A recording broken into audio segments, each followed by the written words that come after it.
Joice T വിയിലൂടെ ഞങ്ങളെ ശ്രദ്ധിക്കുന്ന എല്ലാവർക്കും യേശുക്രിസ്തുവിൻ്റെ നാമത്തിൽ ഞങ്ങളുടെ സ്നേഹവും വന്ദനവും അറിയിക്കുന്നു. എൻ്റെ പ്രിയപ്പെട്ട ദൈവമക്കളെ, നിങ്ങളെല്ലാവരും കർത്താവിൽ സന്തോഷമായിരിക്കുമെന്ന് വിശ്വസിക്കുന്നു. ഒരു പ്രാവശ്യം കൂടെ നിങ്ങളോടൊപ്പം ആയിരിക്കാൻ കർത്താവ് ഇടയാക്കിയതിനെ ഓർത്തു ദൈവത്തെ സ്തുതിക്കുന്നു.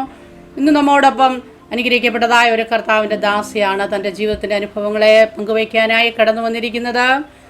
ആ കർത്താവിൻ്റെ ദാസിയെ ജോയിസ് ടി വിയിലേക്ക് തൻ്റെ ജീവിതാനുഭവങ്ങൾ പങ്കുവയ്ക്കുന്നതിന് ഞങ്ങൾ ഹാർദവമായി സ്വാഗതം ചെയ്യുന്നു. ആമേൻ. Praise Lord. ദേവദാസി, എന്തുകൊണ്ട് കർത്താവിൽ സന്തോഷമായിരിക്കുന്നുവോ? സന്തോഷമായിരിക്കുന്നു സിസ്റ്റർ. ഓക്കെ, കർത്താവ് സഹായിക്കട്ടെ. ജീവിതത്തിന്റെ അനുഭവങ്ങളിലേക്ക് കടക്കുന്നതിന് മുന്നമേ തന്നെ നമുക്ക് ദൈവസന്നിധിയിൽ പ്രാർത്ഥിക്കാം. ഹല്ലേലൂയ. സ്തോത്രം, സ്തോത്രം. പരിശുദ്ധ കർത്താവേ, നന്ദി നിറഞ്ഞ ഹൃദയത്തോടെ ഞങ്ങളങ്ങേ സ്തുതിക്കുന്നപ്പാ, സ്തോത്രം ചെയ്യുന്നു. ഞങ്ങളുടെ സാന്നിധ്യം ഞങ്ങളോട് കൂടെ ഇരിക്കുന്നതിനായി സ്തോത്രം. കർത്താവെ, അനുഗ്രഹിക്കപ്പെട്ടതായ ഈ നിമിഷം ഹല്ലേലൂയ അങ്ങയുടെ കരങ്ങളിലേക്ക് ഞങ്ങളെ ഏൽപ്പിച്ച് പ്രാർത്ഥിക്കുന്നു. ഞങ്ങളുടെ സാന്നിധ്യത്തിനുള്ളിലാ കർത്താവ് ഞങ്ങളെ ഇരുത്തിയാട്ട്. കർത്താവെ ഹല്ലേലൂയ, പരിശുദ്ധാത്മാവ് സംസാരിച്ചാട്ട് യേശു ക്രിസ്തുവിന്റെ നാമത്തിൽ തന്നെ. ആമേൻ. ഹല്ലേലൂയ. സ്തോത്രം. ആമേൻ. ദേവദാസി, ജീവിതത്തിന്റെ അനുഭവങ്ങളെ ദേവദാസിക്ക് ഷെയർ ചെയ്യാവുന്നതാണ്. ഓക്കെ.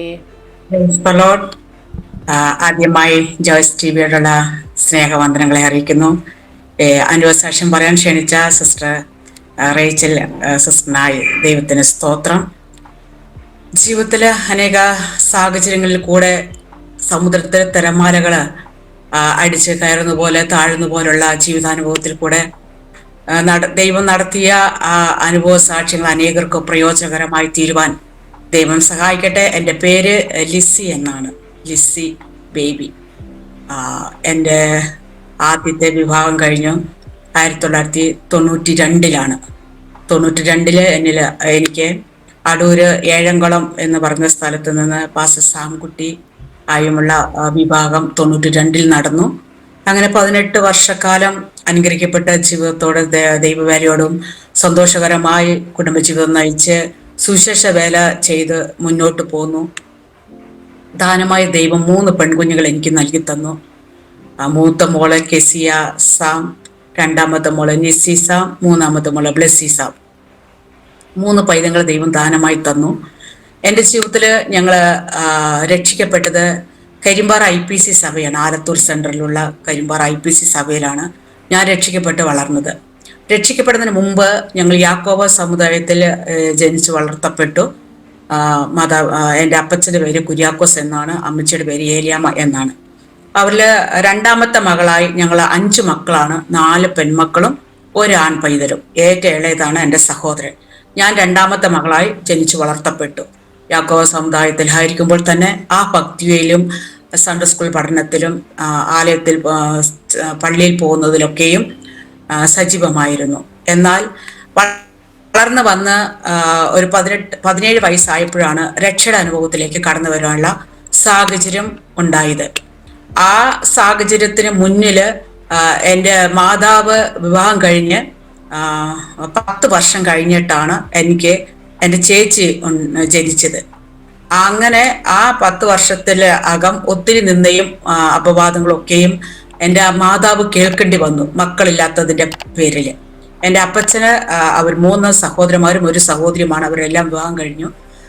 ഏറ്റവും ഇളയ സഹോദരനാണ് ഞങ്ങളുടെ കുടുംബത്തിൽ നിന്നും ആദ്യം രക്ഷയിലേക്ക് കടന്നു വരുന്നത്. അപ്പച്ചൻ്റെ ഏറ്റവും ഇളയ സഹോദരൻ രക്ഷയിലേക്ക് കടന്നു വന്നു. അപ്പോൾ എൻ്റെ അപ്പച്ചൻ്റെ മാതാവും പിതാവും കൂടെയുണ്ട്, വാർദ്ധക്യമായിരുന്നു.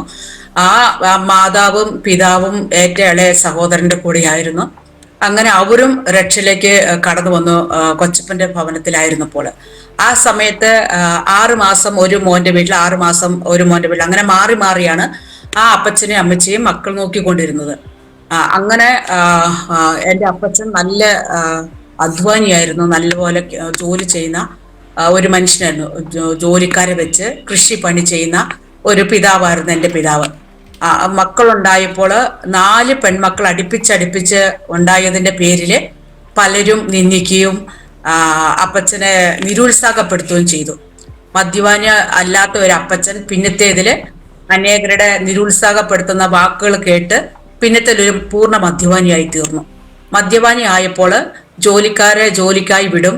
അപ്പച്ചന് ജോലിയിൽ ശ്രദ്ധിക്കാതെ, ജോലിക്കാരുടെ കൂടെ നിൽക്കാതെ അങ്ങനെ പോയി ആ കൃഷി എടുക്കുന്ന ആ സമയം വരെയും അത് വേണ്ടതുപോലെ നോക്കാതെ ശ്രദ്ധിക്കാതെ പോയി. അങ്ങനെ കൃഷിക്കായി ലോൺ എടുക്കുന്ന ഒരു ഇതുണ്ട്, സൊസൈറ്റിയിൽ നിന്ന് ലോൺ എടുക്കുന്ന ഒരു രീതി ഉണ്ടായിരുന്നു അപ്പച്ചന്.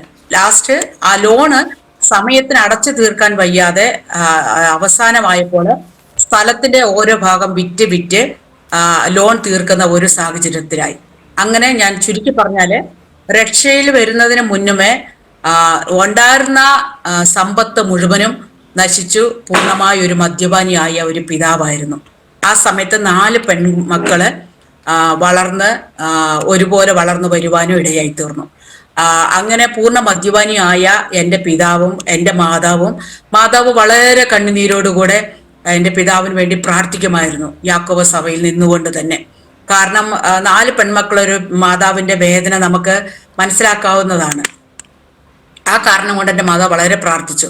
പക്ഷെങ്കിൽ എൻ്റെ മാതാവിനെ ഉപദ്രവിക്കത്തില്ല, പക്ഷെ വളരെ മോശമായ രീതിയിൽ വഴക്കുണ്ടാക്കും. എപ്പോഴും കുടിച്ചിട്ട് വന്നിട്ട് പല നിസ്സാര കാര്യങ്ങൾ പറഞ്ഞ് വഴക്കുണ്ടാക്കുന്ന ഒരു സാഹചര്യം ഉണ്ടായിരുന്നു. അന്നൊക്കെയും ഞാനാണ് എൻ്റെ മാതാവിന് ബലമായിട്ട് സപ്പോർട്ടായിട്ട് നിന്നത്. ഞാനും എൻ്റെ അനിയത്തിയും സപ്പോർട്ടായിട്ട് നിന്നു. പക്ഷെ അതിനകത്ത് ഒരു പ്രയോജനം കിട്ടില്ല. ലാസ്റ്റ് എൻ്റെ കൊച്ചപ്പൻ വന്ന് ഞങ്ങളെല്ലാവരും ചർച്ചിലോട്ട് വരാൻ പറഞ്ഞു വിളിക്കുകയും ആ പാസ്റ്റർ വീട്ടിൽ കൊണ്ടുവന്ന് പ്രാർത്ഥിപ്പിക്കുകയും ഒക്കെ ചെയ്തെങ്കിലും എൻ്റെ മാതാവിന് ഒട്ടും മനസ്സിലായിരുന്നു പെന്തക്കോസ്ത് ചർച്ചിൽ പോകാൻ മനസ്സിലായിരുന്നു. കാരണം ആ കാലത്ത് ഞങ്ങളുടെ ദേശത്ത് ഒരു പാസ്റ്റർ കുര്യച്ചൻ എന്ന് പറഞ്ഞ ഒരു ദേവദാസനാണ് വന്ന് പ്രവർത്തിച്ചത്.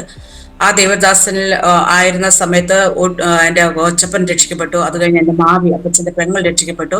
ആ 2 കുടുംബം രക്ഷയിലേക്ക് വന്നതുകൊണ്ട് ഞങ്ങളുടെ കുടുംബത്തിന് വേണ്ടി സഭ ശ്രദ്ധയോടെ പ്രാർത്ഥിക്കുന്ന ഒരു സഭയായിരുന്നു. അത് ഞങ്ങൾക്ക് അന്ന് മനസ്സിലായില്ല, പിന്നത്തേതിൽ മനസ്സിലായി. അങ്ങനെ വർഷങ്ങൾ പ്രാർത്ഥിച്ചെങ്കിലും രക്ഷയുടെ അനുഭവത്തിൽ പോകുവാൻ ഞങ്ങൾക്ക് ആർക്കും മനസ്സിലായിരുന്നു. ഞങ്ങൾ സൺഡേ സ്കൂളിന് പോവുകയും യാക്കോ പള്ളിയിൽ പോവുകയും അങ്ങനെയായിരുന്നു. അത് കഴിഞ്ഞിട്ട് കുറെ നാള് ആ പാസ്റ്റ് ആ സ്ഥലത്തുനിന്ന് മാറി ആ സ്ഥലത്ത് വന്ന് പ്രവർത്തിച്ച് ഒത്തിരി പേര് ഉപദ്രവിക്കുകയൊക്കെ ചെയ്ത ദേവദാസനെ രണ്ടാമതൊരു ദേവദാസൻ പാസ്റ്റർ തോമസ് കുട്ടി എന്നൊരു ദേവദാസനാണ് തൃശ്ശൂർ ഭാഗത്തുനിന്ന് വന്ന് ആ ചാർജ് ഏറ്റെടുക്കുകയും ആ ദേവദാസനുമായിട്ട് കൊച്ചപ്പൻ വീട്ടിൽ വന്ന് പരിചയപ്പെടുത്തുകയൊക്കെ ചെയ്തു. അപ്പോഴത്തേനും ഞങ്ങളുടെ വീട്ടിലെ അവസ്ഥ വളരെ മോശമായിരുന്നു.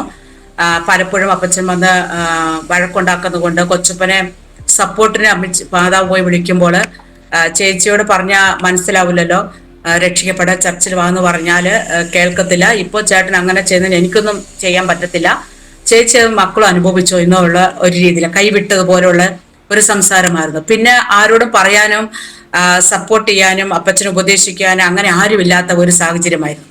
പക്ഷെ ആ ദേവദാസൻ നമ്മുടെ വീട്ടിൽ വന്ന് പരിചയപ്പെട്ടത് കൊണ്ട് ഈ വീട്ടിലൊരു ബൈബിൾ സ്റ്റഡി നടത്തിക്കോട്ടെ ആഴ്ചയിൽ ഒരു ദിവസം എന്ന് വന്ന് റിക്വസ്റ്റ് ചെയ്ത് ചോദിച്ചപ്പോൾ ആ ബൈബിൾ സ്റ്റഡി നടത്തിക്കോ, നിങ്ങൾ എല്ലാവരും വന്ന് പ്രാർത്ഥിച്ചു. പക്ഷെ ഞങ്ങളെ വേണ്ടതുപോലെ ഞങ്ങൾക്ക് അവിടെ വന്നിരിക്കാനുള്ള മനസ്സൊന്നും കാണത്തില്ല എന്ന് പറഞ്ഞു. പക്ഷെ അപ്പച്ചൻ ആ സമയത്ത് കാണത്തില്ല, വെളിയിലായിരിക്കും. മാതാവ് കിച്ചണിൽ തന്നെ ഇരിക്കും, വെളിയിൽ വന്നിരിക്കില്ല. പക്ഷെ അവർ വരുമ്പോൾ മാന്യമായ പായൊക്കെ ഇട്ട് കൊടുത്ത് അവരെയൊക്കെ ഇരുത്തേണ്ട സ്ഥലത്ത് ഇരുത്തി ആ ബൈബിൾ സ്റ്റഡി ഞങ്ങൾ വളരെ ശ്രദ്ധയോടെ കേട്ടു വന്നു. അപ്പോൾ തന്നെ ഞങ്ങൾ യാക്കോബ പള്ളിയിൽ പോയിക്കൊണ്ടിരിക്കും. ആഴ്ചയിൽ ഒരു ദിവസം വന്ന് 3 വർഷക്കാലം അങ്ങനെ ബൈബിൾ സ്റ്റഡി ഞങ്ങളുടെ വീട്ടിലെടുക്കാനിടയായി തീർന്നു. അങ്ങനെ ദൈവവചനം ആ സമയത്ത് വേണ്ടതുപോലെ ഗ്രഹിക്കാൻ പറ്റിയില്ല എങ്കിലും അത്യാവശ്യം നമുക്ക് മനസ്സിലാക്കേണ്ട വചനങ്ങളൊക്കെയും ആ സമയത്ത് മനസ്സിലാക്കാനിടയായി തീർന്നു. അങ്ങനെ ഞാനും എൻ്റെ ഏറ്റവും ഇളയ സഹോദരനാണ് ആദ്യം ചർച്ചിൽ പോയത്. അപ്പൊ അത് പോകാനുള്ള കാരണം കൊച്ചപ്പന്റെ മോനും മാവിയുടെ മക്കളും ഒക്കെ ഇവന് എൻ്റെ ഇളയ സഹോദരൻ ഒരേ ഏജ് ആയതുകൊണ്ട് ആ ഒരു കൂട്ടുണ്ട്. ആ കൂട്ടിൽ കൂടെ അങ്ങനെ ചർച്ചിൽ പോയി. ആ സമയത്ത് 8 വയസ്സുള്ളപ്പോൾ അവൻ രക്ഷിക്കപ്പെട്ടു. അത് കഴിഞ്ഞ് അവൻ സ്നാനപ്പെട്ടു. അവന്റെ കണ്ണുനീരോടുകൂടെ ഉള്ള സാക്ഷ്യം കുഞ്ഞുമക്കളെല്ലാം സാക്ഷ്യം പറയുമ്പോൾ എൻ്റെ സഹോദരൻ എഴുന്നേറ്റ് എൻ്റെ പിതാവ് രക്ഷിക്കപ്പെടാനും എൻ്റെ സഹോദരിമാര് ചർച്ചിൽ വരാനും ദൈവസഭ പ്രാർത്ഥിക്കണം എന്ന് അവൻ പറഞ്ഞ ആ സാക്ഷ്യം സഭ ഏറ്റെടുത്ത് പ്രാർത്ഥിച്ചു. അവിടത്താണ് ദൈവത്തിന്റെ ഒരു വലിയൊരു പ്രവൃത്തി. ആ ദൈവസഭ ഞങ്ങൾക്ക് വേണ്ടി പ്രാർത്ഥിക്കാനുണ്ടായിരുന്നു. ആ പ്രാർത്ഥന ദൈവം കേട്ടു. പിന്നത്തേതില് ഞാനും ചർച്ചിൽ പോകുവാനിടയായി തീർന്നു. എൻ്റെ സഹോദരിമാരും എൻ്റെ കൂടെ ചർച്ചിൽ വന്നു. ആ സമയത്ത് എൻ്റെ മാതാവും പിതാവും ചർച്ചിൽ വന്നില്ല. അവരോ വരാതെ ഞങ്ങൾ മാത്രം പോയിക്കൊണ്ടിരുന്നു. പിന്നത്തേതിൽ എൻ്റെ മാതാവും വരുവാനിടയായി തീർന്നു. പിതാവിൻ്റെ മദ്യപാനം അധികമായപ്പോൾ മാതാവ് ഞങ്ങൾ കൂടെ വരുവാനിടയായി തീർന്നു. അങ്ങനെ ഞാൻ രക്ഷിക്കപ്പെട്ടു. 1989, 88, 89 ആ സമയങ്ങളിലാണ് ഞാൻ രക്ഷിക്കപ്പെട്ട് ദൈവസന്നിധിയിൽ പോകുവാനും പിന്നത്തിൽ സ്നാനപ്പെടുവാനും ഒക്കെ ഇടയായി തീർന്നു. പക്ഷെ എൻ്റെ പിതാവ് പൂർണ്ണമായിട്ടും ചർച്ചിൽ വരാത്തതുകൊണ്ട്, മദ്യപാനി ആയതുകൊണ്ട് പെൺമക്കളെ വൈകുന്നേര സമയം വീട്ടിൽ നിന്നും വെളിയിൽ പോകുവാൻ സമ്മതിക്കത്തില്ലായിരുന്നു. ആ സമയത്ത് ചർച്ചിലെ പല മീറ്റിങ്ങുകളും വൈകുന്നേര സമയം ആയതുകൊണ്ട് ആ മീറ്റിങ്ങിൽ പോകുവാൻ കഴിയാതെ വണ്ണം വളരെ മനസ്സിൽ ഭാരത്തോടു കൂടിയായിരുന്നു പലപ്പോഴും ഞങ്ങളായിരുന്നത്. പ്രത്യേകിച്ച് മാസയോഗം ഒക്കെ വരുമ്പോൾ ഓരോരോ സ്ഥലത്ത് മാറി മാറി വെക്കുമ്പോൾ ഞങ്ങൾക്ക് പോകാൻ ആഗ്രഹമുണ്ട്. പക്ഷെ പിതാവ് വീട്ടിൽ നിന്നും വിടില്ലാത്ത ഒരു സാഹചര്യമായിരുന്നു. അപ്പോൾ എൻ്റെ ആ ചെറിയ മനസ്സിൽ ഞാൻ പ്രാർത്ഥിച്ചത് ഇങ്ങനെയാണ്: എനിക്ക് ദൈവം ഒരു കുടുംബജീവിതം തന്നാൽ ഒരു ദൈവദാസൻ എന്നെ വിവാഹം കഴിക്കണമെന്ന് ഞാൻ ആരോടും പറയാതെ ദൈവത്തിൽ പ്രാർത്ഥിച്ചു. ആ സമയത്തൊക്കെ അത് പരസ്യമായിട്ട് പറയാനൊക്കെ ഒരു നാണം പോലെയൊക്കെ ആയിരുന്നു, ഒരു മടിയായിരുന്നു. അതുകൊണ്ട് ആരോടും പരസ്യമാക്കി പറഞ്ഞില്ല. പക്ഷെ ഞാൻ എൻ്റെ ഹൃദയത്തിൽ ദൈവത്തിൽ പ്രാർത്ഥിച്ചു. ഇത് പ്രാർത്ഥിക്കാനുള്ള ഒരു കാരണം, എൻ്റെ ചർച്ചിലെ പാസ്റ്റർ ആൻറ്റിയും എന്നെ വളരെ സ്നേഹിക്കുകയും എന്നെ എല്ലാ രീതിയിലും സപ്പോർട്ട് ചെയ്തു. പ്രാർത്ഥനയിലും ദൈവവചനം പഠിക്കുന്നതിലും ഞാൻ എൻ്റെ ലഭിക്കുന്ന സമയത്ത് ചർച്ചിൽ പോയി സഹായിക്കാനും ജോലി കാര്യങ്ങളിൽ ഇടപെടാനും ഗസ്റ്റ് പാസ്റ്ററുകൾ വരുമ്പോൾ അവർക്ക് ആഹാരം ഉണ്ടാക്കുന്നതിലും അവർക്ക് ആഹാരം വിളമ്പിക്കൊടുക്കുന്നതിലും ഒക്കെ ഞാൻ സജീവമായിട്ട് അവരുടെ കൂടെ നിന്നു. അപ്പോൾ എന്നോട് പാസ്റ്റർ ആൻറ്റി പറഞ്ഞു, ജിസിക്കും ഇതുപോലെ തന്നെ ദൈവവേലയായിരിക്കും ദൈവം ഒരുക്കുന്നത് എന്ന് പറഞ്ഞു. അതും കൂടെ കേട്ടപ്പോൾ എനിക്ക് എൻ്റെ പ്രാർത്ഥനയ്ക്ക് ഒന്നും കൂടെ ശക്തി കൂടി. തീർച്ചയായിട്ടും ദൈവം എനിക്ക് അത് തന്നെ തരുമെന്നൊരു വിശ്വാസം എൻ്റെ ഉള്ളിലുണ്ടായിരുന്നു. അങ്ങനെ പല ആലോചനകൾ വന്നെങ്കിലും അതൊന്നും നടന്നില്ല. ബാംഗ്ലൂരിൽ ജോലിയുടെ ബന്ധത്തിൽ വന്ന ദേവദാസൻ പാസ്റ്റർ സാംകുട്ടി, അങ്ങനെ എൻ്റെ കസിൻ സിസ്റ്റർ ബാംഗ്ലൂർ ജോലിക്കായിട്ട് കടന്നു വന്നു. അപ്പൊ ആ കൊച്ചപ്പന്റെ മോളും ആ കൂട്ടത്തിലുണ്ടായിരുന്നു. കൊച്ചപ്പൻ ആ മക്കളെ ഇവിടെ ജോലിക്ക് വിട്ടിട്ട് പോകാൻ വന്ന കൂട്ടത്തില് ഈ പാസ്റ്റർ ചർച്ചിലാണ് ഒരു സൺഡേ ആരാധനയ്ക്ക് വന്നത്. ആ ചർച്ചിലാണ് എൻ്റെ കസിൻ സിസ്റ്റേഴ്സ് ജോലിയോടെ ബന്ധത്തിൽ ഇവിടെ വന്ന് ചർച്ചിൽ പോകുന്നത്. അപ്പൊ എൻ്റെ കൊച്ചപ്പൻ പരിചയപ്പെട്ടപ്പോൾ ഈ ദേവദാസൻ വിവാഹം കഴിച്ചിട്ടില്ല. അങ്ങനെ ആ സാഹചര്യ കാര്യങ്ങളൊക്കെ പറഞ്ഞു വന്നപ്പോൾ പറഞ്ഞു, എൻ്റെ ഒരു ചേട്ടൻ്റെ മോളുണ്ട്, പാസ്റ്ററിനെ നോക്ക് എന്ന് പറഞ്ഞു. അങ്ങനെയാണെങ്കിൽ ഒരു ഫോട്ടോ അയച്ചു തരാൻ പറഞ്ഞു. എൻ്റെ ഫോട്ടോ നാട്ടിൽ കൊച്ചപ്പൻ വന്നതിന് ശേഷം ഒരു ഫോട്ടോ അയച്ചു കൊടുത്തു. ഫോട്ടോ കണ്ട് പിന്നത്തേതിൽ എന്നെ പെണ്ണ് കാണാനായിട്ട് പാലക്കാട് വരുമെന്ന്, ബാംഗ്ലൂരിൽ നിന്ന് പാലക്കാട് വന്നു.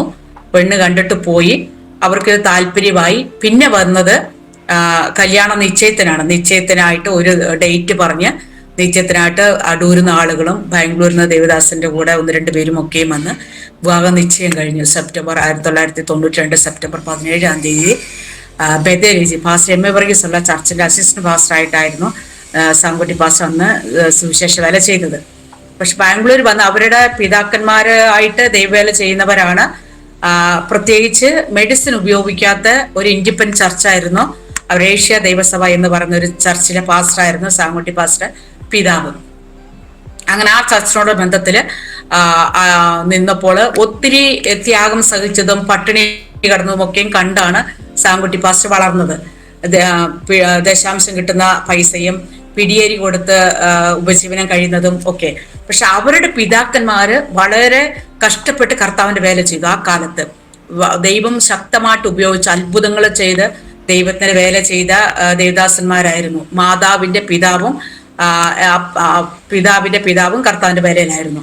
അന്നൊക്കെയും ഞാൻ പറഞ്ഞു കേട്ടിട്ടുണ്ട്, അവര് 3 നേരം ആഹാരം കഴിക്കാനില്ലാതെ ഓരോ ഭവനങ്ങളിലും സുവിശേഷം പറയാൻ പോയിട്ട് പച്ചവെള്ളം കുടിച്ച് വഴിയരികിൽ നിൽക്കുന്ന കാടോർത്ത് നിൽക്കുന്ന പുളിയുള്ള എന്തോ ഇല പറിച്ച് തിന്ന് പച്ചവെള്ളം കുടിച്ച് അവര് ചില ദിവസങ്ങൾ അങ്ങനെ കഴിഞ്ഞിട്ടുണ്ട്, ചില നേരം.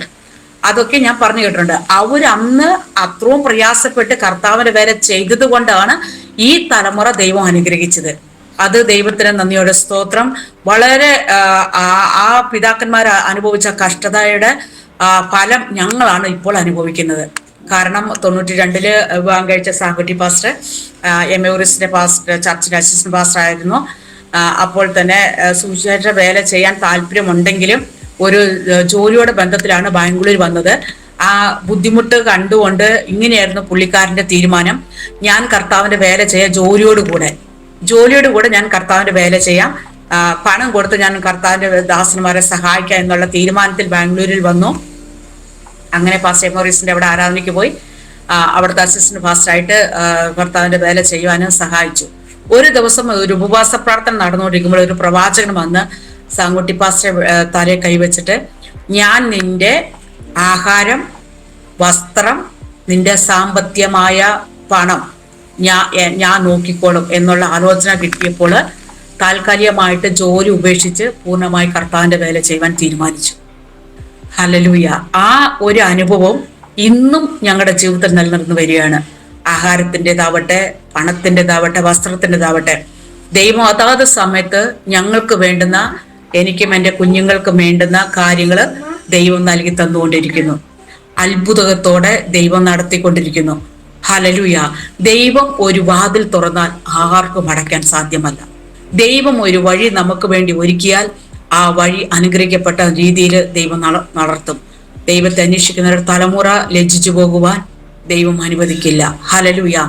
ആ ഒരു അനുഭവത്തിൽ ദൈവം ഞങ്ങളെ നടത്തി. വളരെ ശക്തമായിട്ട് കർത്താന്റെ വേലയ്ക്ക് ദേവദാസിന് ഫുൾ സപ്പോർട്ടായിട്ട് ഞാനും കൂടെ നിന്നു.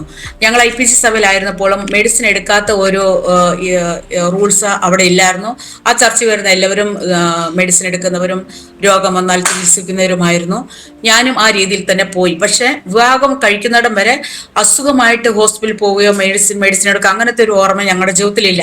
വീണ് കൈകാല് മുറിയോ അങ്ങനെ ചെറിയ പരിക്കുകളുണ്ടായത് എന്നല്ലാതെ വേറെ മറ്റു രോഗങ്ങൾക്കായിട്ട് ഹോസ്പിറ്റലിൽ പോയിട്ടില്ല. അപ്പൊ വിവാഹം കഴിഞ്ഞ് വന്നപ്പോൾ ദേവദാസിന്റെ വിശ്വാസവും പാസ്റ്റർ എമ്മോറിസ് പ്രാർത്ഥിക്കുമ്പോൾ രോഗികൾ സൗഖ്യമാകുന്നു എൻ്റെ കണ്ണുകൊണ്ട് കണ്ടത് കൊണ്ട് ഞാനും ആ വിശ്വാസത്തില് ദേവദാസിനോട് കൂടെ ചേർന്ന് നിൽക്കാൻ ദൈവം സഹായിച്ചു. ദൈവകൃപയാൽ 3 പെൺകുഞ്ഞുങ്ങളെയും ഹോസ്പിറ്റലിൽ പോകാതെ ഭവനത്തിൽ തന്നെ ഡെലിവറിയായി. ആ സമയത്ത് എൻ്റെ 3 കുഞ്ഞുങ്ങൾക്കും ഒരു ഇഞ്ചക്ഷനോ ഒരു ടാബ്ലറ്റോ ഒന്നും കുഞ്ഞുങ്ങളുടെ വിവാഹം കഴിക്കുന്നിടം വരെ കൊടുത്തിട്ടില്ല. ഒരു പോളിയോ ആവട്ടെ, ECG ആവട്ടെ, ഒന്നും എൻ്റെ കുഞ്ഞുങ്ങൾ ശരീരത്തിൽ കയറിയിട്ടില്ല. ഹോസ്പിറ്റൽ എന്താണെന്നോ ഡോക്ടർ എന്താ ഇഞ്ചക്ഷൻ എന്താണെന്നോ എൻ്റെ 3 മക്കളെയും വളർത്തി വലുതാകുന്നിടം വരെയും 2 മക്കളുടെ വിവാഹം കഴിഞ്ഞു. ആ വിവാഹം വരെയും അവരതറിഞ്ഞിട്ടില്ല. കാരണം അസുഖം വരത്തില്ല എന്നല്ല, കുഞ്ഞുങ്ങൾക്ക് സാധാരണ വരുന്നത് പോലെ പനി, ലൂസ് മോഷൻ, ഛർദില്, ചുമ, കോൾഡ് ഇതൊക്കെയും എൻ്റെ കുഞ്ഞുങ്ങൾക്ക് ഉണ്ടായെങ്കിലും ദൈവദാസന്റെ വിശ്വാസത്തോടു കൂടിയ പ്രാർത്ഥന, ഹല്ലേലൂയ, അതാത് സമയത്ത് സൗഖ്യം നൽകി തരുന്ന ദൈവത്തിന്റെ ആ അനുഭവം എൻ്റെ ജീവിതത്തിൽ കണ്ട് ഞാൻ വേല ചെയ്യുവാൻ ദൈവം എന്നെ സഹായിച്ചു. എൻ്റെ സാമർത്ഥ്യമല്ല, മിടുക്കല്ല, ദൈവത്തിന്റെ കൃപ ഒന്ന് മാത്രമാണ്. എനിക്ക് മൂത്ത പൈതൽ ജനിച്ച് 3 മാസം കഴിഞ്ഞപ്പോൾ ഞാൻ നാട്ടിൽ നിന്നും ബാംഗ്ലൂർ തിരിച്ചു വന്നു. ആദ്യത്തെ ഡെലിവറി ആയതുകൊണ്ട് എൻ്റെ വീട്ടിൽ കൊണ്ടുപോയി. തിരിച്ചിവിടെ വന്നപ്പോൾ 2 ദിവസം 3 ദിവസത്തിനകം ഒരു ദിവസം എൻ്റെ കുഞ്ഞ് എൻ്റെ കയ്യിൽ ഇരിക്കുമായിരുന്നു. ഡാഡിയുടെ കൈ കൊടുത്തിട്ട് ഞാൻ ബെഡ് കുടഞ്ഞ് വിരിക്കാനായിട്ട് പോയ അത്ര സമയം ഞാൻ ഡാഡിയുടെ കൈ കൊടുത്ത ഒരു കാരണം കൊണ്ട് കുഞ്ഞ് കരഞ്ഞു. കരച്ചിൽ നിർത്താതെ, ശ്വാസം കിട്ടാതെ വാവിട്ട് കരഞ്ഞു. ആ സമയത്ത് അവളുടെ ബോഡി ഫുൾ ബ്ലൂ കളറായി, ശ്വാസം എടുക്കാൻ കഴിയാതെ ബ്ലൂ കളറായി. അങ്ങനത്തെ ഒരു സാഹചര്യം ഉണ്ടായിരുന്നു കുഞ്ഞിന്റെ ചെറിയ സമയത്ത്. അപ്പോഴും പെട്ടെന്ന് ഞാൻ എടുത്തെങ്കിലും അവളുടെ കരച്ചിൽ ഒരു 2-3 മിനിറ്റ് പിന്നെയും കരഞ്ഞു. ആ ഒരു അവസ്ഥയിലായിരുന്നു. പിന്നെ ദേവദാസൻ കൈവച്ച് പ്രാർത്ഥിച്ച് നോർമൽ അവസ്ഥയിലായി. അങ്ങനെ ഒരു അനുഭവം ഉണ്ടായിരുന്നു. അതൊരു മാർച്ച് മാസത്തിലായിരുന്നു. രണ്ടാമത്തെ മോള് 1996 അവള് ജനിച്ചത്. 96 ഒരു 2 വയസ്സ് 2.5 വയസ്സ് പ്രായമുള്ളപ്പോൾ ആ സമയത്ത് സാങ്കുട്ടി പാസ് ഗൾഫിൽ പോവുകയായിരുന്നു. ആ സമയത്ത് കുഞ്ഞ് കളിച്ചുകൊണ്ട് ചർച്ചിലൂടെ 1-2 പിള്ളേരുണ്ടായിരുന്നു. അവരുടെ കൂടെ കളിച്ചുകൊണ്ടിരുന്നപ്പോൾ ഫസ്റ്റ് ഇരുന്ന് സ്റ്റെപ്പിന്റെ അവിടുന്ന് താഴെ വീണു, ഗ്രൗണ്ട് ഫ്ലോറിൽ വീണു. വീണപ്പോൾ തന്നെ അവളുടെ തല ഇടിച്ച് വീണത് ബോധം കെട്ടുപോയി, ബ്ലൂ കളറായി, തല മുഴച്ചു. അവൾക്ക് അറിഞ്ഞില്ല, ശബ്ദമില്ലാതെ കിടക്കുമായിരുന്നു. അത് കണ്ട് എൻ്റെ മനസ്സ് വളരെ ഭാരപ്പെട്ട് ഞാൻ അവിടെ തന്നെ കുഴഞ്ഞ് വീഴുവാനിടയായി. എൻ്റെ അനിയനുണ്ടായിരുന്നു. അനിയൻ ആ കുഞ്ഞിനെ എടുത്തു ബാത്റൂമിൽ പോയി. ഡാഡി 1 ബക്കറ്റ് വെള്ളം ആ കുഞ്ഞിന്റെ ദേഹത്തൊഴിച്ചു. 2 മിനിറ്റ് കഴിഞ്ഞപ്പോൾ അവൾ ഇങ്ങനെ ശ്വാസം എടുക്കാനിടയിൽ തീർന്നു. അപ്പോൾ തൊട്ടടുത്തുള്ളവർക്കൊക്കെ അറിയാം ഞങ്ങൾ മെഡിസിൻ എടുക്കത്തില്ല എന്നുള്ളവരെ. കുഞ്ഞ് വീണപ്പോൾ എല്ലാവരും, നാട്ടുകാരെല്ലാം, അടുത്തുള്ളവരെല്ലാം ഓടി വന്നു. ഇപ്പോൾ തന്നെ കുഞ്ഞിനെ ഹോസ്പിറ്റലിൽ കൊണ്ടുപോകണം എന്ന് പറഞ്ഞു. ഡാഡി പറഞ്ഞു ഒരു മിനിറ്റ് എനിക്ക് തരണം എന്ന് പറഞ്ഞു. അങ്ങനെ പ്രാർത്ഥിച്ചു, ശ്വാസം എടുത്തു. അത് കഴിഞ്ഞിട്ട് പിന്നെ അവള് സൈലന്റായി. രാത്രി 2 മണി വരെ പ്രാർത്ഥിച്ചു. അത് കഴിഞ്ഞപ്പോൾ അവള് കരയാനും സംസാരിക്കാനും ഇടയായി. അങ്ങനത്തെ 3ാമത്തെ മോള് ജനിച്ചപ്പോഴും ഇതുപോലത്തെ അനുഭവമായിരുന്നു. ജനിച്ചപ്പോൾ തന്നെ അവള് ബ്ലൂ കളറായി. അവള് കരയുന്നില്ല, കരയാതെ ബ്ലൂ കളറായിട്ടാണ് ജനിച്ചു വന്നത്, അകത്തുനിന്ന് വെള്ളം കുടിച്ചിട്ട്. അതേസമയം ദേവദാസനെ എടുത്ത് പ്രാർത്ഥിച്ചു. ആ കുഞ്ഞ് പിന്നെ നോർമലായി കരയുവാനും ഒക്കെയും ദൈവം സഹായിച്ചു. ഇങ്ങനത്തെ 3 കുഞ്ഞുങ്ങളുടെ ജനനത്തിലും ഇതുപോലത്തെ ഒരു അനുഭവം ശത്രു കൊണ്ടുവന്നു. പക്ഷെ പരാജയപ്പെടാതെ ദൈവം ജയം നൽകി തന്നു. പലപ്പോഴും രോഗികളായിരുന്നപ്പോൾ, പ്രയാസങ്ങൾ കടന്നു വന്നപ്പോൾ ദേവദാസൻ ഞാൻ പ്രാർത്ഥിച്ചു, വിശ്വാസത്തോടെ പ്രാർത്ഥിച്ചപ്പോൾ ദൈവം എല്ലാ രോഗത്തിനും നീക്കുപോക്ക് തന്ന് അങ്ങനെ വളർന്നു വരുവാനിടയായി തീർന്നു. പ്രിയ ദൈവജനത്തെ കേൾക്കുന്ന അനേകരുടെ ജീവിതത്തില് ഒരു വിശ്വാസത്തിന്റെ ഒരു ഉറപ്പ് നൽകുവാൻ ദൈവം സഹായിക്കട്ടെ. അങ്ങനെ ജീവിതത്തില് പലവിധമായ പ്രശ്നങ്ങളും പ്രതികൂലങ്ങളും ഒക്കെയും കടന്നു വന്നു. 2018 ആയപ്പോഴും ഇതുപോലത്തെ വലിയ പ്രതിസന്ധിയിൽ കൂടെ ഞാൻ കടന്നുപോയി. ആ സമയത്താണ് 2010 വിവാഹം കഴിഞ്ഞിട്ട് 18 വർഷമായി. 2010 എന്നൊരു വർഷം എൻ്റെ ജീവിതത്തിൽ മറക്കാൻ പറ്റാത്ത ഒരു വർഷമായിരുന്നു. ദേവദാസൻ ഈ ലോകത്തിൽ നിന്നും വിട പറഞ്ഞ ആ ഒരു വർഷമായിരുന്നത്. 2010 ഒക്ടോബർ 22 ദേവദാസൻ ഈ ലോകത്തിൽ നിന്നും മാറ്റപ്പെട്ടു. കാരണം ഞാൻ പറഞ്ഞല്ലോ, മെഡിസിൻ എടുക്കത്തില്ല എന്ന് പറഞ്ഞതുകൊണ്ട് തൻ്റെ ശരീരത്തിലുള്ള BP എത്രമാത്രം ഉണ്ടെന്ന് മനസ്സിലായില്ല. ഏത് ദേവദാസന്മാരുടെ ഭവനത്തിൽ ആര് വന്നാലും അതിഥി സൽക്കാരം വളരെ സന്തോഷത്തോടുകൂടെ ചെയ്യുന്ന ഒരു ദേവദാസനായിരുന്നു. അങ്ങനെ മിക്കവാറും നാട്ടിൽ നിന്നും, അടൂർ ദേശത്തു നിന്നും, പല ഇടങ്ങളിൽ നിന്നും പല കാര്യങ്ങൾക്ക് ബാംഗ്ലൂരിൽ വരുന്ന ദൈവമക്കളാവട്ടെ, ദേവദാസന്മാരാകട്ടെ സാങ്കുട്ടി പാസ്റ്റർ ഫോൺ ചെയ്ത് ഇവിടെയായിരുന്നു വരുന്നത്. അങ്ങനെ അവരെ സൽക്കരിച്ച് എല്ലാ ദിവസവും ബീഫ് നല്ലതായിട്ട് കഴിക്കുമായിരുന്നു. ബീഫ് ഇഷ്ടമായിരുന്നു. വരുന്നവരൊക്കെയും സൽക്കരിക്കാനായിട്ട് അത് വാങ്ങിച്ചങ്ങനെ ധാരാളമായിട്ട് കഴിച്ചു. ശരീരത്തിൽ BP കൂടി. അത് മനസ്സിലായില്ല. നേഴ്സുമാർക്ക് സാഹചര്യം, നമ്മുടെ ചർച്ചിൽ ആരാധനയ്ക്ക് വരുന്നവർ പറയും, പാസ്റ്റർ ഇടയ്ക്ക് BP ചെക്ക് ചെയ്യണം, ഷുഗർ ചെക്ക് ചെയ്യണം എന്ന് പറയും. ഇടയ്ക്ക് തലകറക്കം ഉള്ളത് കൊണ്ട് എങ്ങനെ പറയുമായിരുന്നു. അപ്പോൾ പറയും, എൻ്റെ കർത്താവ് എത്ര നാൾ എനിക്ക് ആയുസ് തരുന്നോ അത്ര നാൾ ഞാൻ കർത്താവിൻ്റെ പേര് ചെയ്ത് ഭൂമിയിലായിരിക്കും. കർത്താവ് എന്ന് വിളിക്കാൻ ഞാൻ സന്തോഷത്തോടെ പോകുമെന്ന് ഉള്ള ആ വിശ്വാസത്തിൻ്റെ പ്രത്യാശയുടെ വാക്കായിരുന്നു പുള്ളിയുടെ വായിൽ നിന്ന് എപ്പോഴും വരുന്നത്. അതുപോലെ തന്നെ 2010 ആയപ്പോഴത്തേനും സൗത്ത് സെക്ഷൻ്റെ പെസ്പിറ്ററായിട്ട് പുള്ളി അംഗീകരിച്ചു. പാസ്റ്റർ പോൾ തങ്കിയാണ് AG അസംബ്ലീസ് ബോർഡിൻ്റെ സൂപ്രണ്ട് സ്ഥാനത്ത് വന്ന AC ജോർജ് എന്ന് പറഞ്ഞ ഒരു ദേവദാസൻ സൂപ്രണ്ടായിരുന്നു. ആ ദേവദാസന് മരണാനന്തരമായി പോൾ തങ്കിയ പാസ്റ്റർ സൂപ്രണ്ട് സ്ഥാനം ഏറ്റെടുത്തു. ആ ദേവദാസ സൂപ്രണ്ട് സ്ഥാനം വന്നപ്പോൾ സൗത്ത് സെക്ഷനിലുള്ള സീനിയറായിട്ടുള്ള ദേവദാസന്മാരെ പെസ്പിറ്ററായിട്ട് അംഗീകരിക്കണമെന്ന് അവരുടെ കമ്മിറ്റി തീരുമാനിച്ചു. അങ്ങനെ സാങ്കുട്ടി പാസ്റ്ററെ പെസ്പിറ്ററായിട്ട് തീരുമാനിച്ചു. ആ പെസ്പിറ്ററായിട്ട് ഇരിക്കുമ്പോഴാണ് ഈ ഒരു വലിയൊരു കെടുതി തന്നെ തേടി വന്നത്. ദൈവത്തിന്റെ നിശ്ചയമാണ്. ദൈവത്തിന്റെ സമയത്ത് ദൈവത്തിന്റെ കർത്താവിന്റെ ദാസൽ കൂടെ ചെയ്യേണ്ടത് എല്ലാ ദൈവം തികച്ചു, ദൈവം വിളിച്ചു എന്ന് മാത്രമാണ് നമുക്ക് വിശ്വസിക്കാൻ പറ്റുള്ളൂ. ആ സമയത്ത് പലപ്പോഴും പലവിധമായ ജീവിതത്തിൽ ബുദ്ധിമുട്ടുകൾ വന്നു. സഭയുടെ പണി, ദേവദാസൻ മരിക്കുന്നതിന് മുമ്പേ ബാംഗ്ലൂർ BP കൂടി അങ്ങ് പോയോ? എങ്ങനെയായിരുന്നത്? ആ മരിക്കുന്ന സമയത്ത് BP ഹൈ ആയി, തലയിലെ ഞരമ്പ് പൊട്ടിയായിരുന്നു പുള്ളിയുടെ മരണം. ഒരു തിങ്കളാഴ്ച ഒരു ദിവസമായിരുന്നു അത്. തിങ്കളാഴ്ച ഹോസ്പിറ്റലിൽ അഡ്മിറ്റ് ചെയ്തു. തിങ്കൾ മുതൽ വെള്ളി വരെ ഹോസ്പിറ്റലായിരുന്നു. വെന്റിലേറ്ററായി. വീട്ടിൽ നിന്ന് പോകുമ്പോൾ തന്നെ ഒരു വശം കോടിപ്പോയി, മുഖം കോടിപ്പോയി, ഒരു സൈഡ് കൈ കാലും ബലമില്ലാതെയായിപ്പോയി. അപ്പോഴൊക്കെയും ദേവദാസൻ പറഞ്ഞത്, നിങ്ങൾ പ്രാർത്ഥിച്ചാൽ മതി, ഇന്ന പാട്ട് പാട്, ഇന്ന വചനം എടുത്ത് വായിക്കുക, എന്നെ ഹോസ്പിറ്റലിൽ കൊണ്ടുപോകണ്ട, നിങ്ങൾ പ്രാർത്ഥിച്ചാൽ മതി എന്ന് പറഞ്ഞു. അന്ന് ദൈവമക്കൾ അനേകർ ഭവനത്തിൽ കൂടി വന്നു. അന്നൊരു പ്രത്യേകമായിട്ട് മീറ്റിംഗ് ക്രമീകരിച്ചായിരുന്നു. സൗത്ത് സെക്ടർ പെസ്പിറ്റർ ആയിരുന്നുകൊണ്ട് എല്ലാ സഭകളുടെ ഒരു പ്രത്യേക മീറ്റിംഗ്, യൂത്തിന്റെ, സൺഡേ സ്കൂളിന്റെ താലന്ത പരിശോധന, അങ്ങനെയുള്ള ഒരു മീറ്റിംഗ് ക്രമീകരിച്ച് നാട്ടിൽ നിന്നും പാസ്റ്റർ AB എബ്രഹാം എന്ന ദേവദാസനെ ഗസ്റ്റായിട്ട് ഞങ്ങൾ ക്ഷണിച്ചിട്ട് ആ ദേവദാസ് ഞങ്ങളുടെ കൂടെ ഉണ്ടായിരുന്നു. ഈ പാസ്റ്ററിന് ഈ ഒരു പ്രശ്നം ഉണ്ടായപ്പോൾ ആ ദേവദാസനും കൂടെ ഉള്ളപ്പോഴാണ് ഇത് സംഭവിക്കുന്നത്. ആ മീറ്റിങ്ങിന് വേണ്ടി കാര്യങ്ങൾ 1 മാസം ഉറങ്ങാതെ രാവും പകലും അനേക കാര്യങ്ങൾ ചെയ്തു തീർക്കേണ്ടതുണ്ടായിരുന്നു. അത് ചെയ്തു തീർത്തു. അന്ന് രാത്രി അല്പമായിട്ട് ഉറങ്ങി, രാവിലെ 5 മണിക്ക് എഴുന്നേറ്റു, മറ്റു കാര്യങ്ങളൊക്കെ ക്രമീകരിച്ചു. ദേവദാസന് കുളിച്ചിട്ട് വരുന്ന, ബ്രേക്ക്ഫാസ്റ്റ് കഴിച്ച് കുളിച്ചിട്ട് വന്ന ആ ഒത്ര സമയമായപ്പോഴത്തേനും ഈ ഒരു അസ്വസ്ഥത ഉണ്ടായി. ഒരു ഭാഗം ബലമില്ലാതെയായി, മുഖം ഒരു വശത്തോട്ട് കൂടിപ്പോയി. അപ്പോഴത്തേനും BP കിട്ടുന്നില്ല.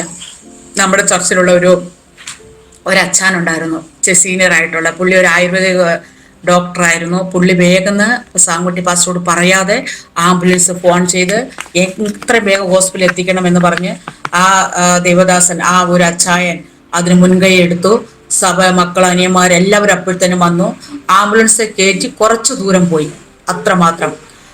അപ്പോൾ ആ കുറച്ചു ദൂരം പോകുമ്പോഴും ഓർമ്മശക്തി ഉണ്ടായിരുന്നു. മൊബൈൽ അടിച്ചപ്പോഴത്തേനും മൊബൈല് പോക്കറ്റിൽ തപ്പി. അപ്പോഴത്തേനും ആ സമയം മൊബൈല് അനിയന്റെ കയ്യിലായിരുന്നു, പോക്കറ്റിൽ തപ്പി. അത് മാത്രം ഓർമ്മയുള്ളായിരുന്നു. പിന്നെ ഹോസ്പിറ്റലിൽ കൊണ്ടുപോയി വേഗം തല ഓപ്പറേഷൻ ചെയ്യണമെന്ന് ഡോക്ടർ നിർദ്ദേശപ്രകാരം ഓപ്പറേഷൻ ചെയ്യാൻ തല ഓപ്പൺ ചെയ്തു. ഓപ്പൺ ചെയ്തപ്പോൾ അവർക്കൊന്നും ചെയ്യാൻ പറ്റില്ല. ഫുള്ള് ബ്ലഡ് ക്ലോട്ടായി, ഫുള്ള് ബ്ലഡ് തല നിറഞ്ഞു. ആ ബ്ലഡ് എടുക്കാനോ നീക്കാനോ ഒന്നും പറ്റില്ല. അവർക്കറിയായിരുന്നു രക്ഷയില്ലെന്നുള്ള കാര്യം. അതുകൊണ്ട് അവർ അതുപോലെ തന്നെ ക്ലോസ് ചെയ്ത് വെച്ചു. ആ ബ്ലഡ് അതുപോലെ അങ്ങനെ കിടന്നു. വെന്റിലേറ്ററിലാക്കി. വെള്ളിയാഴ്ച വരെ വെന്റിലേറ്ററിലായിരുന്നു ദേവദാസൻ.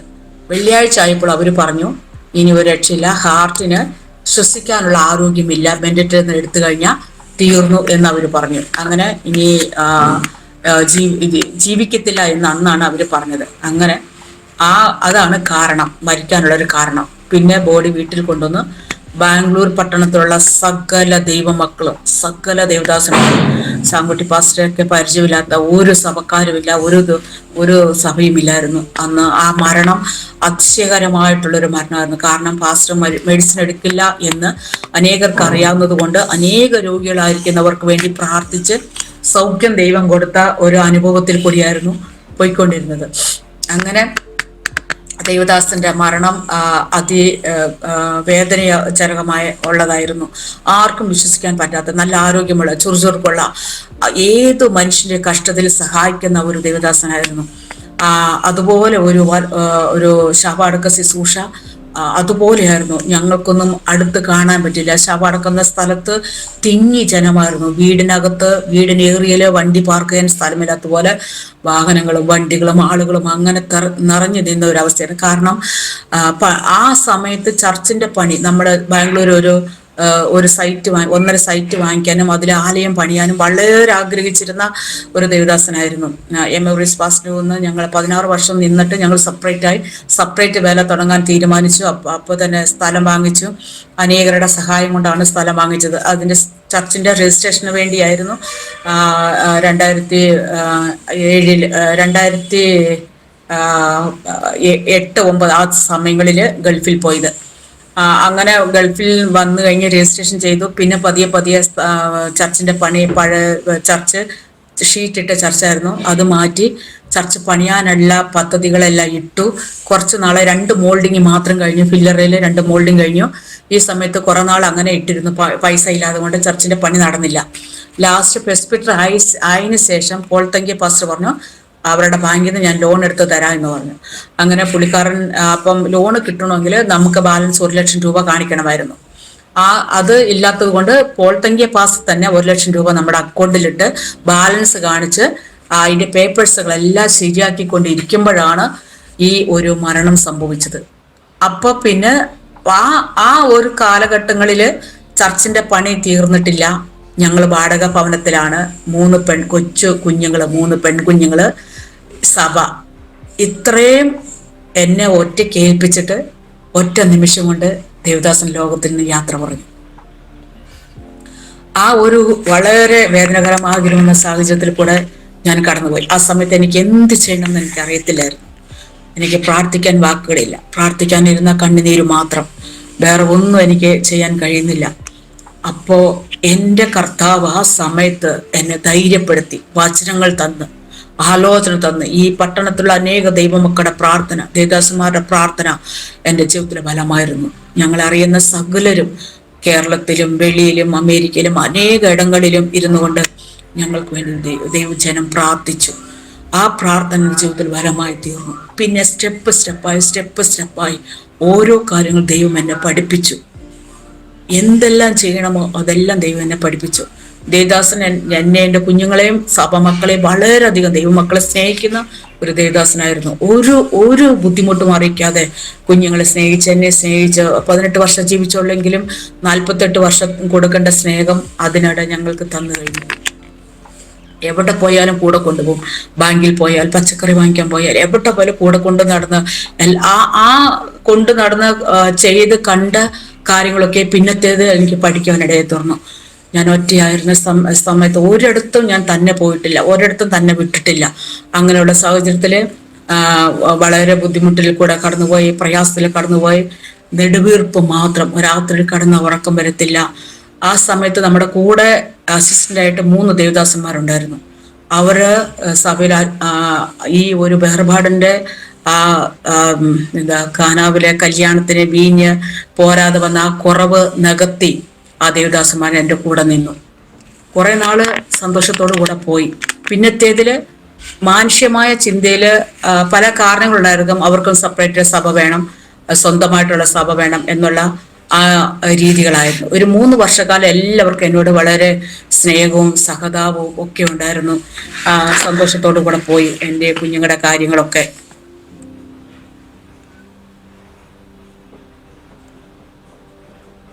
സന്തോഷമായിട്ട് നോക്കി പോന്നു. പിന്നത്തേതിൽ അവരുടെ ചിന്ത ഇങ്ങനെയായിരുന്നു, അവർക്ക് തന്നെ സ്വന്തമായിട്ട് ചർച്ച വേണം എന്നുള്ള രീതിയിൽ ഓരോരുത്തരായിട്ട് സെപ്പറേറ്റ് പോയി. 2 ദേവദാസന്മാരും അങ്ങനെ സെപ്പറേറ്റ് പോകാനിടയിൽ തീർന്നു. അങ്ങനെ ആ സമയത്തില് ഞാൻ ഒത്തിരി അപവാദങ്ങൾ പിന്നെ കേൾക്കേണ്ടി വന്നു. അപവാദം, നിന്ന, പരിഹാസം. ഫോൺ വന്നാൽ ഒരു പരിഹാസമായിരുന്നു. അങ്ങനെ പല രീതിയിലും ആരെന്ന് ഞാൻ പേര് പറയാൻ ആഗ്രഹിക്കുന്നില്ല. അങ്ങനെ ഒത്തിരി എന്നെ ദ്രോഹിച്ചവരും അസൂയം കൊണ്ടായിരിക്കാം. 3 പെൺമക്കളാണല്ലോ, ഇവിടുത്തെ വേലയിട്ടിട്ട് നാട്ടിൽ പോകണം എന്നുള്ള രീതിയിലായിരുന്നു പിന്നത്തേതില് എന്നോടുള്ള പോരാട്ടം. ശത്രുവിന്റെ ഒരു പോരാട്ടമായിരുന്നു. പക്ഷെ ആ സമയത്ത് എൻ്റെ തീരുമാനം ഇതായിരുന്നു. കുഞ്ഞുങ്ങൾക്ക് തീരുമാനം എടുക്കാൻ പ്രായമായില്ല, കൊച്ചു കുഞ്ഞുങ്ങള്. ഞാൻ ഇങ്ങനെ തീരുമാനിച്ചു, എൻ്റെ ആയുസ് ഈ കർണാടകയുടെ മണ്ണില് 92 ഞാൻ കാലുകുത്തി ദേവദാസനോട് കൂടെ കർത്താവിന്റെ വേല ചെയ്തു. 2010 ആയപ്പോൾ ദേവദാസൻ ഈ ലോകത്തിൽ നിന്നും വിട്ടുപോയി. പക്ഷെ എനിക്ക് തരുന്ന ആയുസ്, എൻ്റെ കുഞ്ഞുങ്ങളുടെ ആയുസ്, കർത്താവിന്റെ വേല കർണാടകയിൽ ചെയ്യണമെന്നുള്ള തീരുമാനം ഞാൻ എടുക്കുവാനിടയിൽ തീർന്നു. ആ തീരുമാനത്തിന്റെ പുറത്ത് എന്തെല്ലാം പ്രതികൂലങ്ങൾ വന്നിട്ടും തളരാതെ നിന്നു. കരച്ചിൽ വരും, സങ്കടം വരും. പക്ഷെ ദൈവം എന്നെ ബലപ്പെടുത്തിയെന്ന് മാത്രമേ എനിക്ക് പറയാൻ പറ്റുള്ളൂ. ആ കർത്താവിന്റെ വേല ചെയ്യണമെന്നുള്ള ആഗ്രഹം കുഞ്ഞു പ്രായത്തില് ഞാൻ വിവാഹം കഴിച്ച് വന്നത് ഒരു ദേവദാസനാണ്. ആ സമയത്ത് എൻ്റെ ഉള്ളില് വിവാഹത്തിന് മുമ്പേ ഉണ്ടായിരുന്ന ആഗ്രഹമായിരുന്നു കർത്താവിന്റെ വേല ചെയ്യാൻ എന്നുള്ളത്. അതുപോലെ തന്നെ ഒന്നുകൂടെ പുറകോട്ട് ഇറക്കി പറഞ്ഞാല്, എൻ്റെ മാതാപിതാക്കള് രക്ഷിക്കപ്പെടാത്ത യാക്കോബ കുടുംബത്തിലായിരുന്നു. ആ സമയത്ത് അവര് ഒത്തിരി അമ്മായിമ്മ പോര് എന്നൊക്കെ പറഞ്ഞത് ആ കാലഘട്ടങ്ങൾ അനുഭവിച്ച് വന്നതാണ്. ഞങ്ങൾക്ക് തിരിച്ചറിവായുള്ള സമയത്ത് ഈ പ്രായമായ അപ്പച്ചനും അമ്മച്ചും ഞങ്ങളുടെ കൂടെ ഉള്ളപ്പോൾ പലപ്പോഴും എൻ്റെ പിതാവ് എൻ്റെ വല്യമ്മച്ചിയോടും വല്യപ്പച്ചനോടും വഴക്കുണ്ടാക്കുന്നത് ഞങ്ങൾ കേട്ടിട്ടുണ്ട്. എൻ്റെ അമ്മായിയമ്മയോട് വഴക്ക് ഉണ്ടാക്കുന്നത് കേട്ടിട്ടുണ്ട്. അപ്പൊ അതൊക്കെ കേട്ടപ്പോൾ എൻ്റെ മനസ്സിൽ വളരെ ഭാരമായിരുന്നു. ഞങ്ങൾ കുഞ്ഞുങ്ങളാണ്, പക്ഷെ പറയാനോ തിരുത്താനോ അന്നെങ്കിലും പറയും, അങ്ങനെ ചെയ്യേണ്ട അമ്മച്ചിയല്ലേ, പാവമല്ലേ എന്നൊക്കെ ഞങ്ങൾ പറയുന്നെങ്കിലും ഒരു കാലത്ത് അവരെ ഉപദ്രവിച്ചതിന് ഇങ്ങനെയായിരുന്നു ഞങ്ങളെ ഉപദ്രവിച്ചത് എന്ന് പറഞ്ഞുകൊണ്ടിരുന്നത്. പക്ഷെ ഇവരുടെ സമയം വന്നപ്പോൾ തിരിച്ചങ്ങോട്ട് എടുക്കുന്നത് പോലെ ഒരു സാഹചര്യം, അത് എനിക്ക് ഒട്ടും ഉൾക്കൊള്ളാൻ പറ്റാത്തൊരു കാര്യമായിരുന്നു. പക്ഷെ അന്ന് ഞാൻ എൻ്റെ മനസ്സിൽ തീരുമാനിച്ചു, എനിക്ക് ഒരു അമ്മായിയമ്മയെ ദൈവം തന്നാല് ഒരിക്കലും ഞാൻ ഇങ്ങനെ അവരോട് പെരുമാറത്തില്ല.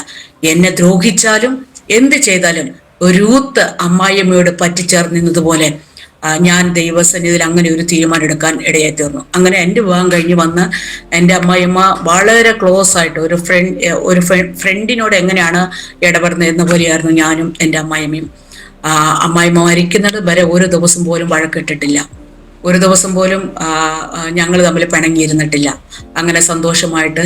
അപ്പൊ ഞാൻ പറഞ്ഞതിന്റെ ഉദ്ദേശം ഇതാണ്, നമ്മുടെ മനസ്സിലാഗ്രഹം, നമ്മുടെ തീരുമാനം, അതനുസരിച്ചാണ് ദൈവം നമുക്ക് ഒരുക്കി തരുന്നത്. ആ ഒരു തീരുമാനം നമുക്ക് അടിയുറച്ച് നമ്മൾ വിശ്വസിച്ചാല് എന്തെല്ലാം അതിനെതിരായിട്ട് കാര്യങ്ങൾ വന്നാലും അത് ജയം തരും, ദൈവം സഹായിക്കും. പക്ഷെ അതില് എൻ്റെ ഭർത്താവിന്റെ വീട്ടിൽ 5 സഹോദരന്മാരാണ്. അപ്പൊ അവർക്കൊക്കെയും പറയാനൊരു, ചേച്ചിയോട് മാത്രം അമ്മച്ചി ഒന്നും പറയത്തില്ല, ചേച്ചിയോടാണ് അധിക സ്നേഹം, ചേച്ചിയും ചേട്ടനാണ് അധികം അവർ സ്നേഹിക്കുന്നത് എന്നുള്ള വാക്കുകളൊക്കെ ആ സമയത്ത് കേട്ടിട്ടുണ്ട്. പക്ഷെ അതിന്റെ റീസൺ, പുറകിലുള്ള കാരണം അവർക്ക് അറിയത്തില്ല. ദൈവത്തിൽ എടുത്ത തീരുമാനം അവർക്ക് അറിയത്തില്ല. അതെനിക്ക് മാത്രം, ഞാനാണ് ദൈവത്തിൽ തീരുമാനമെടുത്തത്. അതുകൊണ്ട് അങ്ങനെ ഒരു സാഹചര്യം ദൈവം ഒരുക്കി തന്നു. ദൈവത്തിന് സ്തോത്രം, ഹല്ലേലൂയ. അതുപോലെ തന്നെ മരണാനന്തരമായി ഉള്ള ആ പ്രതികൂലത്തിൽ നിന്നും, ജീവിതത്തിൽ വരുന്ന ആ പ്രതിസന്ധികളിൽ നിന്നൊക്കെയും ദൈവം ഓരോ ദിവസവും നീക്കുപോക്ക് തന്നു. കർണാടകയിലായതുകൊണ്ട് നമ്മൾ അനേക കാര്യങ്ങൾ ചെയ്യേണ്ടതുണ്ട്. സഭയുടെ കാര്യങ്ങൾ നമ്മൾ ചെയ്യേണ്ടതുണ്ട്. അതൊക്കെയും ചെയ്യാൻ ദൈവം സഹായിച്ചു. ദൈവം നമ്മളെ നടത്തി, ദൈവം നമ്മളെ പരിപാലിച്ചു എന്ന് മാത്രമല്ലാതെ വേറെ ഒന്നും നമുക്ക് പറയാനില്ലായിരുന്നു. ദൈവത്തിന്റെ കരുതൽ വലുതാണ്. ദൈവത്തിന്റെ ആ ഒരു നമ്മളെ നടത്തിയ വഴികള്, ദൈവത്തിന്റെ കരുതലും ദൈവത്തിന്റെ വഴികളും അതിഭയങ്കരമായിരുന്നു. ഏതൊരാവശ്യമുണ്ടെങ്കിലും ദൈവം നമ്മളെ അതിശയമായി നടത്തുന്ന ഒരു ദൈവമായിരുന്നു. കാരണം വാടക കൊടുത്ത് താമസിക്കുന്ന സമയത്ത് പലപ്പോഴും സാമ്പത്തികമായ ബുദ്ധിമുട്ട് ഞങ്ങൾക്ക് വന്നിട്ടുണ്ട്.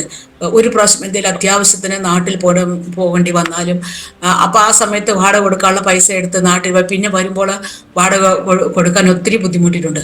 ആ സമയത്ത് ഒരു പ്രാവശ്യം എനിക്ക് നല്ല ഓർമ്മയുണ്ട്. 3 മാസത്തെ വാടക പെൻഡിങ് ആയി.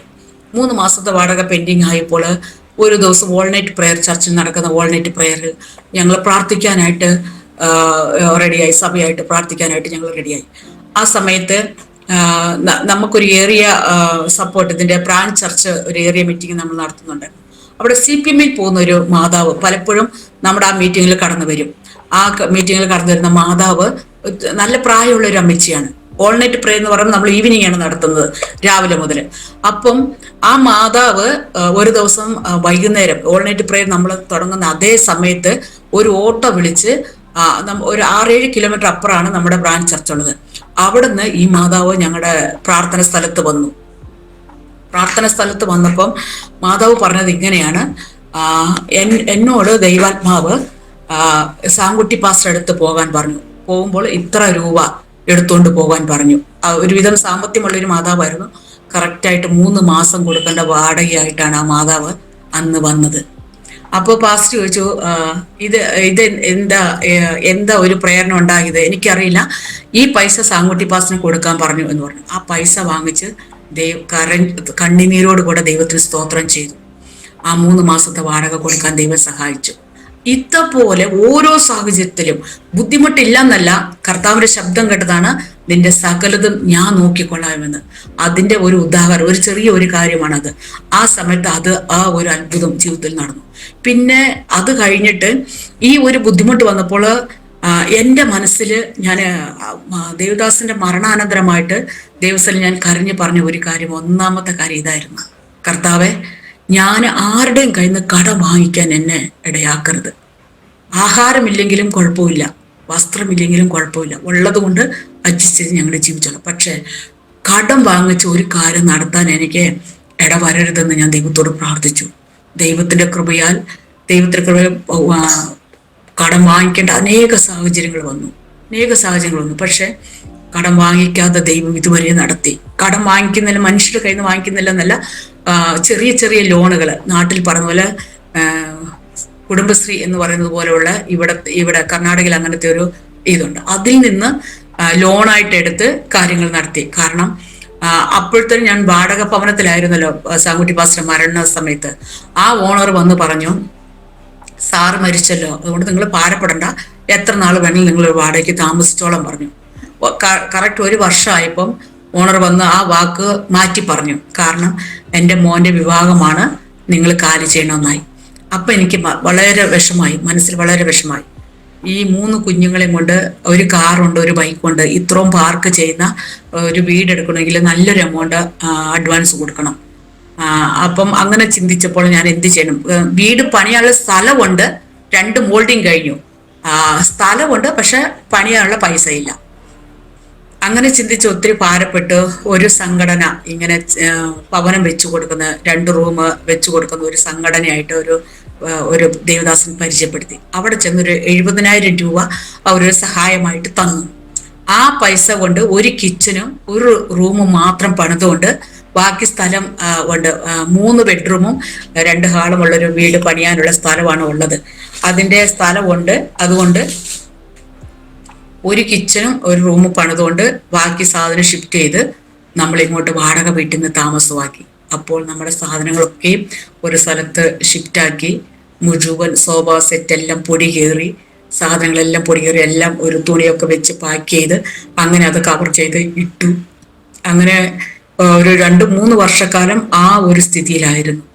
മൂത്ത മോള് അപ്പോഴത്തേനും സെക്കൻഡ് PUC കഴിഞ്ഞ് നാട്ടില് ഒരു ബൈബിൾ കോളേജിൽ പഠിക്കാനായിട്ട് കേരളത്തിൽ വിട്ടു. കാരണം കർത്താവിൻ്റെ വേല ചെയ്യണം, ആൺപിള്ളേരില്ല, ചർച്ചിന്റെ ഉത്തരവാദിത്വത്തോടെ ചെയ്യണം. അങ്ങനെ ബൈബിൾ കോളേജിൽ പഠിച്ച് ഒരു ദൈവദാസനായിട്ട് വിവാഹം കഴിക്കണം എന്നുള്ള താല്പര്യത്തിൽ ബൈബിൾ കോളേജിൽ വിട്ടു. രണ്ട് വർഷക്കാലം അവിടെ പഠിച്ചു.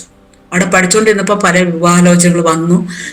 അതിൽ നിലമ്പൂരിൽ നിന്നൊരു വിവാഹാലോചന വന്നു. മൂത്ത മോളെ നിലമ്പൂരിലുള്ളൊരു പയ്യൻ, IPCയിലുള്ളൊരു പയ്യനുമായിട്ട് വിവാഹം നടന്നു.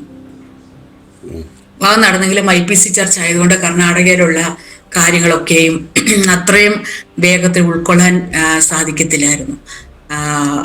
എല്ലാ കാര്യങ്ങളും ഇവിടെ കർണാടകയിലാണെങ്കിൽ ഭർത്താക്കന്മാർ അറിയാതെ വരുന്നവര്, ആവരണം ഇട്ടുകൊണ്ട് വരുന്നവര്, സ്നാനപ്പെടുമ്പോഴും ആവരണം ഇടുന്നത്, ഇതെല്ലാം ഉൾക്കൊള്ളാൻ പറ്റാത്ത ഒരു സാഹചര്യമായിരുന്നു. നമ്മൾ വിചാരിക്കുന്ന പോലെ സ്മൂത്തായിട്ട് കാര്യങ്ങൾ പോകുവാൻ ബുദ്ധിമുട്ടായി. ആ സാഹചര്യത്തിൽ ഉണ്ടായിരുന്ന ദേവദാസന്മാര് സെപ്പറേറ്റ് പോയി. അപ്പം നാട്ടില് ഈ അച്ഛൻ ആ സമയത്ത് നാട്ടില് ഞങ്ങളുടെ മാതൃസഭയിലെ പാസ്റ്ററായിരുന്നു. അവിടെ പാസ്റ്ററായിട്ട് ഇരിക്കുമ്പോൾ തന്നെ ആണ് സാങ്കുട്ടി പാസ്റ്റർ ഇവിടെ മരിച്ചത്. അപ്പോൾ ആ മരണത്തിന് ആ സഭയിൽ നിന്ന് പാസ്റ്ററും എല്ലാവരും ബാംഗ്ലൂർ വന്നിരുന്നു. ആ സമയത്ത് പാസ്റ്റർ ഭാര്യയും അപ്പോൾ തന്നെ ട്യൂമറായിട്ട് പ്രയാസപ്പെട്ടുകൊണ്ടിരിക്കുന്ന സാഹചര്യവുമായിരുന്നു. അങ്ങനെ അവിടെ നിന്ന് 1 വർഷം കഴിഞ്ഞപ്പോൾ അവര് അസുഖം കൂടി പെരുമ്പാവൂരിലോട്ട് പോയി. അത് കഴിഞ്ഞ് ഒരു 1.5 വർഷം കഴിഞ്ഞപ്പോഴാണ് ഇതുപോലെ. അപ്പം മരണാനന്തരമായി ഇവിടെ നിന്ന് കഴിഞ്ഞ് നാട്ടിൽ ചെന്നപ്പോൾ എൻ്റെ അപ്പച്ചനോട് പറഞ്ഞു, ലിസിക്ക് 3 പെൺപിള്ളേരാണ് അപ്പച്ച, അതുകൊണ്ട് ഏതെങ്കിലും ഒരു പാസ്റ്റർ രണ്ടാമത് വിവാഹം ആലോചിച്ച് നടത്തിയെങ്കിലേ സഭ മുൻപോട്ട് പോകാൻ പറ്റത്തുള്ളൂ എന്ന് കൂടെ അപ്പച്ചനോട് പറയുമായിരുന്നു. പക്ഷെ നമുക്ക് അതിനുള്ളൊരു താല്പര്യമില്ല. കാരണം അങ്ങനത്തെ ഒരു ചിന്ത നമുക്ക് പിന്നത്തെ വന്നില്ല. എന്നാൽ സഭയുടെ കാര്യങ്ങൾ നല്ലതായിട്ട് സ്മൂത്തായിട്ട് പോകണം എന്നുള്ള ഉദ്ദേശത്തില് പിന്നെ വരുന്ന അപവാദങ്ങളും പ്രതികൂലങ്ങളും പ്രതിസന്ധികളും ഒക്കെയും കണ്ട് മനസ്സ് വല്ലാതെ തളർന്നുപോയി. അപ്പോൾ പെട്ടെന്ന് ഒരു ദേവദാസൻ നമ്മുടെ ചർച്ചിൽ ഒരു പ്രാർത്ഥനയ്ക്ക് വന്നപ്പോൾ സഭ മുമ്പില് എന്നോടൊരു ആലോചന, ദൈവദാസിക്ക് രണ്ടാമതൊരു ദാമ്പത്യ ജീവിതം ദൈവം ഒരുക്കുന്നു എന്നൊരു ആലോചനയും കേൾക്കാനിടയായി തീർന്നു. അങ്ങനെ നാട്ടിൽ ചെന്ന് ഈ ദേവദാസൻ പെരുമ്പാവൂർ പോയി. ആ ദേവദാസി മരിച്ചുപോയി. പിന്നത്തേതില് വേറൊരു ദേവദാസനായിട്ട് വിവാഹാലോചിക്കാൻ തുടങ്ങി. ഈ ദേവദാസൻ തന്നെ വേറൊരു പാസ്റ്ററായിട്ട് വിവാഹാലോചിച്ചു. അതൊന്നും നടന്നില്ല. അമേരിക്കയിലുള്ള ഒരു ദേവദാസനായിട്ട് ഒരാലോചന വന്നു. അപ്പോൾ മൂത്ത കുഞ്ഞുങ്ങളെ കൊണ്ടുപോകാൻ പറ്റത്തില്ല, എന്നെയും ഏറ്റ ഇളയ മോളെയും അമേരിക്കയിൽ കൊണ്ടുപോകാം, അങ്ങനെ ഒരു ആലോചന. ഞാനത് എതിർത്തു. കാരണം എൻ്റെ വിളി കർണാടകയിൽ ദൈവവേല ചെയ്യണമെന്നാണ്. ദേവദാസൻ മരിച്ച ആ സ്ഥലത്ത് എനിക്ക് ആയുസ്സുള്ള നാൾ വരെയും കർണാടകയിൽ ദൈവവേല ചെയ്യാനായിരുന്നു എൻ്റെ താല്പര്യം. അങ്ങനെ അത് ഞാൻ വേണ്ടെന്ന് വെച്ചു. ലാസ്റ്റ് ഈ അച്ഛനായിട്ട് ആലോചിക്കുന്ന ഈ വിവാഹം തന്നെ രണ്ടാമത് നടക്കുവാനിടയായി തീർന്നു. അങ്ങനെ ചർച്ചിന്റെ കാര്യങ്ങള്, സ്നാനം, മരണം, വിവാഹം, ഇങ്ങനെയുള്ള കാര്യങ്ങൾ വരുമ്പോൾ ഒരു ദേവദാസന് ആവശ്യമാണല്ലോ എന്ന് വിചാരിച്ച് അതിനെ സമ്മതിക്കാനും രണ്ടാമത് വിവാഹം നടത്താനും ദൈവം സഹായിച്ചു. അങ്ങനെ കുഞ്ഞുങ്ങളുടെ രണ്ടാമത്തെ മോളുടെ വിവാഹവും നടന്നു. ഈ നമ്മുടെ ബ്രാഞ്ച് ചർച്ചിലൊരു പയ്യൻ സഹോദരന് അവൾ വിവാഹം കഴിച്ചു. മൂന്നാമത്തെ മോള് പഠിച്ചുകൊണ്ടിരിക്കുകയാണ്. അവളുടെ പഠിത്തം കഴിഞ്ഞപ്പോൾ ജോലിക്കായിട്ട് ശ്രമിക്കുന്നു. അവൾക്ക് ഒരു വിവാഹാലോചന ഇപ്പോൾ വന്നിട്ടുണ്ട്. ദൈവഹിതമാണെങ്കിൽ വരുന്ന വർഷമാകുമ്പോൾ അത് നടത്താനായിട്ട് ആഗ്രഹിച്ചിരിക്കുകയാണ്. ഇങ്ങനെ ജീവിതത്തില് ഒന്നിനു പുറകെ പ്രതിസന്ധികള്, പ്രതികൂലങ്ങള് ഒക്കെയും കടന്നു വന്നു. പലപ്പോഴും നമ്മുടെ കൂടെയുള്ള ദേവദാസന്മാര് നമ്മൾ മീറ്റിംഗ് തുടങ്ങുന്ന സമയമാകുമ്പോൾ എന്നെ വിളിച്ചു പറയും, പാസ്റ്റർ ആന്റി ഞങ്ങൾ വന്നുകൊണ്ടിരിക്കുകയാണ്, ട്രാഫിക്കാണ്, മീറ്റിംഗ് പ്രാർത്ഥിച്ച് തുടങ്ങുക, ഞങ്ങൾ അപ്പോൾ തന്നെ എത്താം. ഇങ്ങനെയുള്ള പല സാഹചര്യം ജീവിതത്തിൽ ഉണ്ടായിട്ടുണ്ട്. എന്നാൽ കർത്താവിന്റെ വേല ചെയ്യുമ്പോൾ എല്ലാ സ്ഥലത്തും നമ്മൾ ചെല്ലണം. വിശ്വാസികളുടെ വീട്ടിൽ എന്തൊരു കാര്യമുണ്ടെങ്കിലും, അസുഖമായാല് അല്ലെങ്കിൽ ഒരു ബർത്ത്ഡേ വന്നാല്, കുഞ്ഞുങ്ങൾക്ക് ഒരു പ്രത്യേകമായ വിശേഷമുണ്ടെങ്കിൽ, അവരുടെ ഏത് ആവശ്യത്തിനും അവർ വിളിക്കുമ്പോൾ നമ്മൾ ചെല്ലണം. അങ്ങനെ ഒരു സാഹചര്യമാണ്. അവിടെയൊക്കെയും കടന്നു പോകേണ്ടി വരുന്ന സാഹചര്യങ്ങൾ, രാത്രിയൊന്നുമില്ല പകലൊന്നുമില്ലാതെ നമ്മൾ അവിടെ കടന്നു ചെന്ന് ദൈവം തരുന്ന ആലോചന അറിയിക്കാനും അതുപോലെ അവർക്ക് വേണ്ടി പ്രാർത്ഥിക്കാനും ഒക്കെയുമുള്ള ആ ഒരു കഴിവ് ദൈവം നൽകി തന്നു. പിന്നെ ഈ കർണാടകയിൽ നമ്മൾ എത്ര മലയാളത്തിൽ പറഞ്ഞാലും മലയാളം പ്രസംഗിച്ചാലും അവർക്ക് അത് മനസ്സിലാവത്തില്ല. അങ്ങനെ ദൈവം ഈ കർണാടകയിൽ എന്നെ ആ കന്നഡ ഭാഷ പഠിപ്പിച്ചു തന്നു. കന്നഡയിൽ പ്രാർത്ഥിക്കാൻ, കന്നഡയിൽ പാടുവാൻ, കന്നഡയിൽ മെസ്സേജ് പറയാനും ദൈവം കൃപ തന്നു. ഹല്ലേലൂയ. സഭയിൽ ഇതുവരെയും ദൈവം നിർത്തിക്കൊണ്ടുവരുന്നു. അനേക മീറ്റിങ്ങുകളിൽ കടന്നു പോകുവാനും അനേകയിടങ്ങളിൽ മീറ്റിംഗ് നടത്താനും ലീഡ് ചെയ്യാനും ഒക്കെയും ദൈവമാണ് എന്നെ സഹായിച്ചത്. കാരണം പാസ്റ്റർ ഉണ്ടായിരുന്നപ്പോൾ പാസ്റ്ററിന് സപ്പോർട്ടായിട്ട് പ്രാർത്ഥിച്ച് നിന്നാൽ മതിയായിരുന്നു, വേറെ ഒന്നും ചെയ്യണ്ടായിരുന്നു. പക്ഷെ അതനന്തരമായിട്ട് ഒരു പാസ്റ്റർ ചെയ്യുന്ന സകല കാര്യങ്ങളും, ചർച്ചിന്റെ ഒരു സ്നാനമുണ്ടെങ്കിൽ മാസത്തിലൊരിക്കൽ തിരുവത്താഴവും സ്നാനവും അതുപോലെ അന്ന് ഫുഡും എല്ലാ കാര്യങ്ങളും സകല കാര്യങ്ങളും സഹകരിക്കാൻ സഹോദരന്മാരും ഉണ്ടെങ്കിലും എല്ലാത്തിനും നമ്മൾ കൂടെ നിന്നെങ്കിൽ മാത്രമേ കാര്യങ്ങളൊക്കെ സ്മൂത്തായിട്ട് പോകത്തുള്ളൂ. കഴിഞ്ഞ ആഴ്ച ചർച്ചിലെ സ്നാനം ഉണ്ടായിരുന്നു. സ്നാനത്തൊട്ടിയിലിറങ്ങി സ്നാനത്തൊട്ടി ക്ലീൻ ചെയ്ത് വെള്ളമടിച്ച് സ്നാനം നടത്തി. അങ്ങനെ എന്നിലും മാറ്റി നിർത്താൻ ദൂരെ നിൽക്കും. സ്നാനം നടത്തിയതാരാ? പാസ്റ്ററാണ്. അത് മുന്നുള്ള കാര്യങ്ങളൊക്കെയും നമ്മൾ ചെയ്യണം എന്ന് വെച്ചാൽ, ഞാൻ പറഞ്ഞതിന്റെ ഉദ്ദേശം ഒരു സഹോദരന്മാർ ചെയ്യുന്ന കാര്യങ്ങളും ദേവദാസന്മാർ ചെയ്യുന്ന കാര്യങ്ങളൊക്കെയും നമ്മൾ ചെയ്യണം. ദേവദാസന്മാർ ചെയ്യേണ്ട കാര്യങ്ങളൊക്കെ അവരാണ് ചെയ്യുന്നത്. അത് ചെയ്യുന്നതിന് നമ്മളൊരു പാത ഒരുക്കി കൊടുക്കണമല്ലോ. അതിനുള്ള കാര്യങ്ങളൊക്കെയും ചെയ്യാന് ദൈവം എന്നെ സഹായിച്ചു.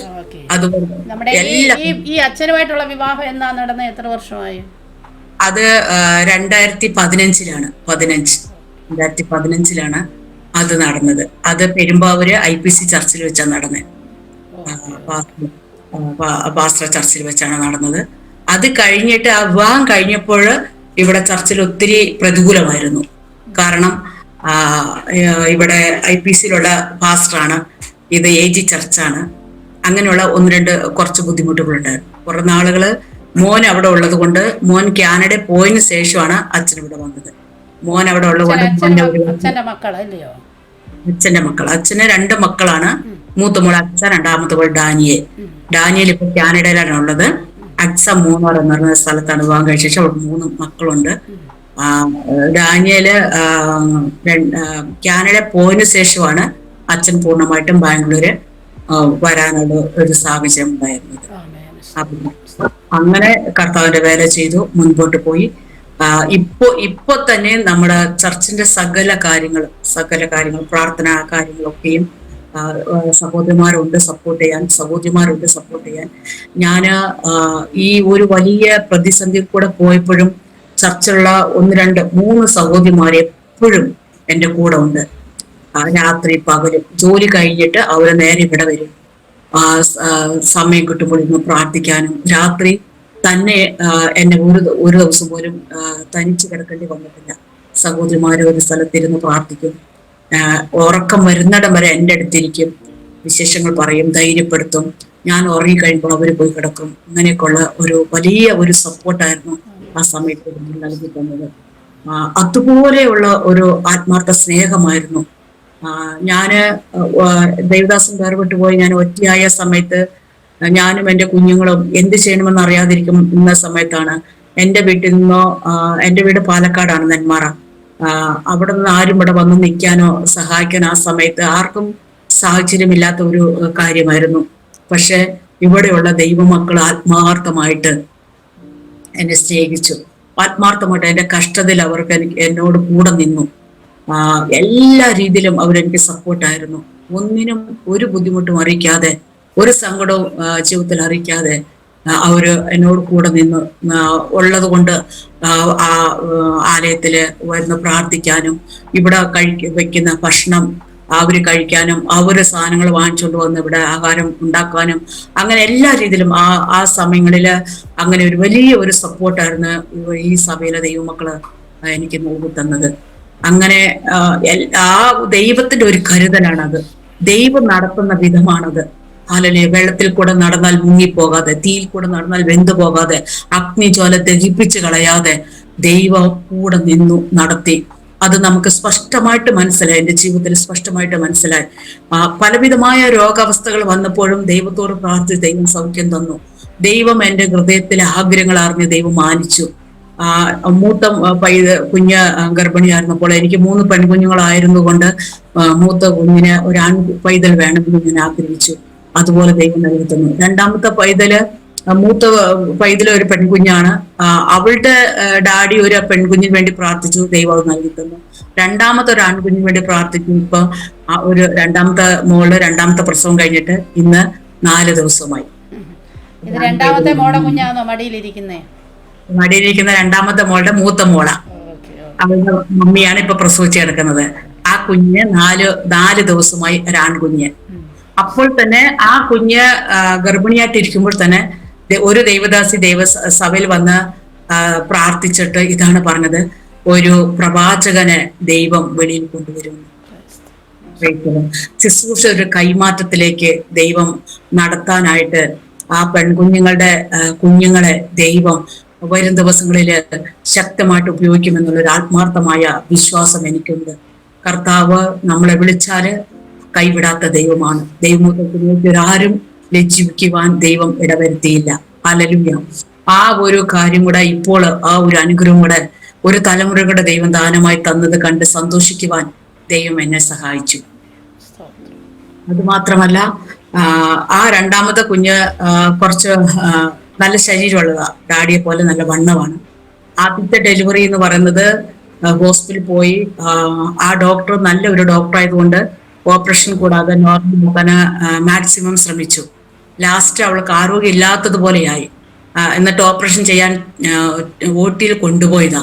ഓട്ടിൽ കൊണ്ടുപോകുന്ന ആ സമയത്ത് അതുവരെയും ദൈവസഭ പ്രാർത്ഥിച്ചുകൊണ്ട്, ദൈവമക്കൾ പ്രാർത്ഥിച്ചുകൊണ്ടിരുന്നു ഓപ്പറേഷൻ ആകാതെ നോർമൽ ആകാൻ വേണ്ടി. ലാസ്റ്റ് ഓട്ടിൽ ചെന്നപ്പോൾ പെട്ടെന്ന് അവളുടെ ശരീരത്തിൽ ഒരു ശക്തി വന്നു എന്നാ പറയുന്നത്. ദൈവമക്കൾ പ്രാർത്ഥിച്ചുകൊണ്ടിരുന്നു. അതുവരെ അവൾക്ക് പുഷ് ചെയ്യാന് ശക്തിയില്ല, തളർന്നു പോയ ആ കുഞ്ഞ് ഓട്ടിലോട്ട് ഓപ്പറേഷൻ ചെയ്യാനായിട്ട് കൊണ്ടുപോയ ആ ഓട്ടിൽ ചെന്നപ്പോൾ പെട്ടെന്ന് അവളുടെ ശരീരത്തിൽ ഒരു ശക്തി വ്യാപരിച്ചു. അവൾ പുഷ് ചെയ്തു, നോർമലായിട്ട് ഓട്ടിയിൽ പ്രസവിച്ചു. ദൈവം ഒരു അത്ഭുതം അന്ന് ചെയ്തു. ഈ രണ്ടാമത്തെ പ്രസവത്തിലും അതുപോലെ അത്ഭുതകരമായിട്ട് നോർമൽ ഡെലിവറി ദൈവം കൊടുത്തു. ദൈവത്തിന്റെ ആ അത്ഭുത കരം പ്രവർത്തിച്ചതോർത്ത് ഞാൻ ദൈവത്തിന് സ്തോത്രം ചെയ്യാണ്. എത്രയോ അത്ഭുതങ്ങളാണ് ഞങ്ങളുടെ ജീവിതത്തിൽ ദൈവം നൽകി തന്നത്. ഒരു വശത്ത് കഷ്ടതയുണ്ട്, പ്രതികൂലമുണ്ട്, പ്രതിസന്ധിയുണ്ട്. എന്നാൽ അതിനൊക്കെയും മറികടക്കുന്ന, അതിന്റെ നടുവിൽ ജയം തരുന്ന ഒരു കർത്താവാണ് നമ്മുടെ കൂടെ ഉള്ളത്. ഹല്ലേലൂയ. ഈ സാക്ഷ്യം കേൾക്കുന്ന അനേകരുടെ ഹൃദയത്തിൽ ഒരു ആത്മീയ ധൈര്യം ഉണ്ടാകുവാൻ ദൈവം സഹായിക്കട്ടെ. ഈ ദിവസങ്ങളിൽ കർത്താവിന്റെ വേല എന്ന് പറയുമ്പോൾ അനേകരുടെ ജീവിതത്തില് കൈപ്പേറിയ അനുഭവങ്ങൾ ഉണ്ടാകും. ഒരു കയ്പിന്റെ അനുഭവം വന്നാൽ നിശ്ചയമായിട്ടും ഒരു മധുരത്തിന്റെ അനുഭവം ദൈവം നൽകി തരും. ഒരു വലിയ കഷ്ടതയിൽ കൂടെ നമ്മൾ കടന്നുപോയാൽ ഒരു മഹാ സന്തോഷം ദൈവം നൽകി തരും. ഹല്ലേലൂയ. പലപ്പോഴും ദൈവദാസന് ഉത്തരവാദിത്തമുള്ള ദൈവദാസൻ ദൈവസഭയിൽ നിന്ന് നഷ്ടമായപ്പോൾ കൂടെ ഉള്ള വിശ്വാസി എന്ന് പറയുന്ന, ദൈവമക്കൾ എന്ന് പറയുന്ന, ദൈവദാസന്മാർ എന്ന് പറയുന്ന അനേകര് നമ്മളെ ചൂഷണം ചെയ്യും. അവര് പറയുന്നത് ഈ സഭയിൽ നിന്നും ഇപ്പൊ ആത്മാക്കളെ വേർപെടുത്തി കൊണ്ടുപോകാൻ ഈസിയായ ഒരു സമയമാണ് എന്ന് വിചാരിച്ച് ദേവദാസിന്റെ വേർപാടിന്റെ 3 മാസം വരെയും കന്നഡ സർവീസും മലയാള സർവീസും ഒരുമിച്ച് കൊണ്ടുപോകാം എന്ന് പറഞ്ഞപ്പോൾ അവർ അത് സമ്മതിക്കാതെ ഒരു കൂട്ടം കന്നഡ ജനങ്ങളെ വിളിച്ചുകൊണ്ട് ഒരു ദേവദാസൻ കടന്നുപോയി. അങ്ങനെ നമ്മൾ കഷ്ടപ്പെട്ട് നമ്മുടെ കൂടെ നിൽക്കുന്ന ദൈവമക്കള് അടർത്തി കൊണ്ടുപോകുമ്പോൾ ആ മാനസികമായ വേദന വലുതാണ്. കാരണം ദേവദാസൻ കൂടെയില്ല. നമ്മൾക്കുള്ള ഒരു പറ്റം ആടുകളെ ബലമായിട്ട് പിടിച്ചുകൊണ്ട് പോകുമ്പോൾ അതിന്റെ വേദന വലുതാണ്. നമ്മൾ കഷ്ടപ്പെട്ട് ദൈവസ്ഥലിൽ കൊണ്ടുവരും, പക്ഷെ ഈസി ആയിട്ട് മറ്റുള്ളവർ അത് കവർന്നു കൊണ്ടുപോകും. ആ ഒരു സാഹചര്യത്തിൽ കൂടെയും കടന്നുപോയി. പക്ഷെ പതറാതെ ദൈവം നമുക്ക് അതാ സമയത്ത് ഇപ്പം ഒരു കൂട്ടം കൊണ്ടുപോയ പുതിയ ആത്മാക്കളെ, പുതിയ വ്യക്തികളെ ദൈവം നമുക്ക് നൽകി തന്നെ ശക്തനാണെന്ന് ആമേൻ. ഉറച്ചു സ്തോത്രം. വിശ്വസിക്കുന്നു. ഒരുപാട് ഇടയന്മാരുടെ ഇടയിൽ ഒരുപാട് കള്ള ഇടയന്മാരുണ്ട്, ആടുകളെ മോഷ്ടിക്കുന്ന. അതാണ്. അങ്ങനെ കുറെ പേരുണ്ട്. എന്ന് വെച്ചാല് ആടുകളെ കൊണ്ടുപോകാൻ ഈസി ആയിട്ടുള്ള കാരണം അവർ അന്വേഷിക്കുന്ന ഇതാണ്: ഇവിടെ ഉത്തരവാദിത്വമായിട്ടുള്ള ദേവദാസനില്ല, അതുകൊണ്ട് ദൈവദാസിയാണല്ലോ, ആ ദൈവദാസിയുടെ കയ്യിൽ നിന്നും വേഗത്തിൽ ഒരു കൂട്ടം അടക്കി കൊണ്ടുപോകാൻ എളുപ്പമാണ് എന്ന് ചിന്തിച്ച് അവർ അങ്ങനെ ചെയ്തു. പക്ഷേ നമ്മളെ വിളിച്ചത് കർത്താവാണ്. ആത്മാക്കളെ നൽകി തരുന്ന കർത്താവാണ്. സഭ കർത്താവിൻ്റെതാണ്, നമ്മുടേതല്ല. നമ്മൾ പ്രവർത്തിക്കുക, കർത്താവ് നൽകി തരും. അനേകയിടങ്ങളില് സുവിശേഷമായിട്ട് കടന്നു പോകുവാനും അനേകർക്ക് വേണ്ടി പ്രാർത്ഥിക്കാനും അവരുടെ കഷ്ടതയിൽ ചെന്ന് അവരെ സഹായിക്കാനും പ്രാർത്ഥിച്ച് സഹായിക്കാനും ഒക്കെ ദൈവം നമ്മളെ സഹായിച്ചുകൊണ്ടിരിക്കുകയാണ്. ദൈവത്തിന്റെ കൃപ ധാരാളമായി പകർന്ന് നമ്മളെ സഹായിച്ചുകൊണ്ടിരിക്കുക. ആ ദൈവത്തിന് എത്ര സ്തുതിച്ചാലും എത്ര സ്തോത്രം ചെയ്താലും മതിയാവില്ല. നമുക്ക് വേണ്ടുന്ന ആരോഗ്യം, ദൈവം ഓരോ ദിവസവും വേണ്ടുന്ന സമാധാനം. പലപ്പോഴും നമ്മൾ ഈ സുവിശേഷ വേല എന്ന് പറയുമ്പോൾ നമുക്ക് ഇന്നുള്ള പ്രശ്നമല്ല നാളെ വരുന്നത്. ഒരു പ്രശ്നം കഴിയുമ്പോൾ അടുത്ത ഒരു പ്രശ്നം റെഡിയായിട്ടുണ്ടാകും. ഹല്ലേലൂയ. ഒന്നിനു പുറകെ അത് ഒരു വശത്തു നിന്നല്ല. ഒരു പ്രശ്നം വരുമ്പോൾ മൂന്ന് വശത്തു നിന്നും ഒരുപോലെ പ്രതികൂലങ്ങൾ വരും. നമ്മൾ പലപ്പോഴും നടുക്ക് നിന്ന് അങ്ങോട്ടും അവിടെയും പറയാൻ പറ്റത്തില്ല, ഇവിടെയും പറയാം, നടുക്ക് നിന്ന് ഞെരുങ്ങുന്ന അനുഭവങ്ങൾ പലപ്പോഴും എൻ്റെ ജീവിതത്തിൽ ഉണ്ടായിട്ടുണ്ട്, പലപ്പോഴും. പക്ഷേ അടുത്ത ഒരു സമയമുണ്ട്, അടുത്ത ഒരു മണിക്കൂർ ഉണ്ടെങ്കിൽ അതിനൊരു നീക്കുപോക്ക് നൽകി തന്ന്, അതിനൊരു ധൈര്യം നൽകി തന്ന് എങ്ങനെ മുന്നേറണമെന്ന് ആലോചന നൽകി തരുന്ന ഒരു ദൈവം നമ്മുടെ കൂടെയുണ്ട്. ആ ദൈവം നമ്മളെ കൈവിടില്ല. ഹല്ലേലൂയ. ആ ദൈവം നമ്മളെ രക്ഷിക്കുന്ന ദൈവമാണ്, നമ്മളെ സഹായിക്കുന്ന ദൈവമാണ്. ദൈവജനത്തിന്റെ പറയുന്ന പോലെ ചില കഷ്ടതകൾ നമുക്ക് ഗുണകരമായി തീരും. കുറച്ച് സമയത്തേക്ക് ദൈവം മുഖം മറയ്ക്കും, പക്ഷേ പിന്നത്തേതിൽ മഹാകരുണയോടെ ചേർക്കുന്ന ഒരു കർത്താവുണ്ട്, നമുക്ക് നമ്മുടെ കൂടെയുണ്ട്. ഹല്ലേലൂയ. അപ്പനമ്മ കൈവിട്ടാലും, സഹോദരങ്ങൾ കൈവിട്ടാലും, ഭർത്താവ് കൈവിട്ടാലും, ഭാര്യ കൈവിട്ടാലും, മക്കൾ കൈവിട്ടാലും കൈവിടാത്ത നിത്യനായി സ്നേഹിക്കുന്ന ഒരു ദൈവം. ഹല്ലേലൂയ. ആ ദൈവസ്നേഹത്തിന്റെ ആഴം വർണ്ണിപ്പാൻ സാധ്യമല്ല. അതുപോലെ ദൈവം നമ്മളെ സ്നേഹിച്ച് വഴി നടത്തുന്ന ഒരു വലിയ കർത്താവിന്റെ ആ കരുതലും ആ കാവലും ഓരോ ദിവസവും ജീവിതത്തിൽ അനുഭവിച്ചു വരുവാൻ ദൈവം സഹായിച്ചു. പ്രിയ ദൈവജനമേ, ഇന്ന് നാം അനുഭവിക്കുന്ന കഷ്ടതയെ ജയിക്കുവാൻ വേണ്ടുന്ന അഭിഷേകത്തിന്റെ ശക്തി, അതിന്റെ ആഴമേറിയ ശക്തി ഓരോ കൂട്ടായ്മകളിലും നമ്മൾ പ്രാപിച്ചെടുക്കുമ്പോൾ ശത്രു പരാജയപ്പെടും. ജയം ദൈവം നമുക്ക് നൽകി തരും. പല സ്ഥലങ്ങളിലും നമ്മൾ യുദ്ധത്തിന് പോകണ്ട, നമുക്ക് വേണ്ടി ദൈവം യുദ്ധം ചെയ്യും. അതെന്റെ അനുഭവത്തിൽ ഞാൻ എത്രയോ പ്രാവശ്യം അനുഭവിച്ചിട്ടുണ്ട്. ദൈവം നമുക്ക് വേണ്ടി യുദ്ധം ചെയ്ത് നമ്മുടെ എതിരെ വരുന്ന ശത്രുക്കളെ തകർത്ത് നമുക്ക് ജയം നൽകി തരുന്നത്. ദാവീദിന്റെ ജീവിതത്തില് ഒരു ഗോലിയാത്തിന്റെ നേരെ പാഞ്ഞു ചെല്ലുവാൻ തക്കവണ്ണം ആത്മാവിന്റെ ധൈര്യം, അഭിഷേകത്തിന്റെ ശക്തി എത്രമാത്രമാണ് പ്രവർത്തിച്ചതെന്ന് നമുക്കറിയാം. വചനം വായിക്കുമ്പോൾ അത്രമാത്രം മല്ലനായ ഒരു ഗോലിയാത്തിനെ തകർക്കുവാൻ കയ്യിൽ ആയുധമില്ലായിരുന്നു. പക്ഷേ ദാവീദിന്റെ തലയിൽ ഒരു അഭിഷേകം ഉണ്ടായിരുന്നു. ആ അഭിഷേകത്തിന്റെ ശക്തിയാണ് ദാവീദിനെ നടത്തിയത്. ആ അഭിഷേകത്തിന്റെ ശക്തിയാണ് മുൻപോട്ട് സ്റ്റെപ്പ് വെക്കാൻ ധൈര്യം കൊടുത്തത്. പക്ഷേ ദാവീദ് മുൻപോട്ട് സ്റ്റെപ്പ് വെക്കാൻ തുടങ്ങിയപ്പോൾ സഹോദരന്മാർ വിലക്കി, രാജാവ് നിരുത്സാഹപ്പെടുത്തി, ആരുടെയും വാക്ക് വകവയ്ക്കാതെ. ഹല്ലേലൂയ. എന്താണ് അതിന് കാരണം?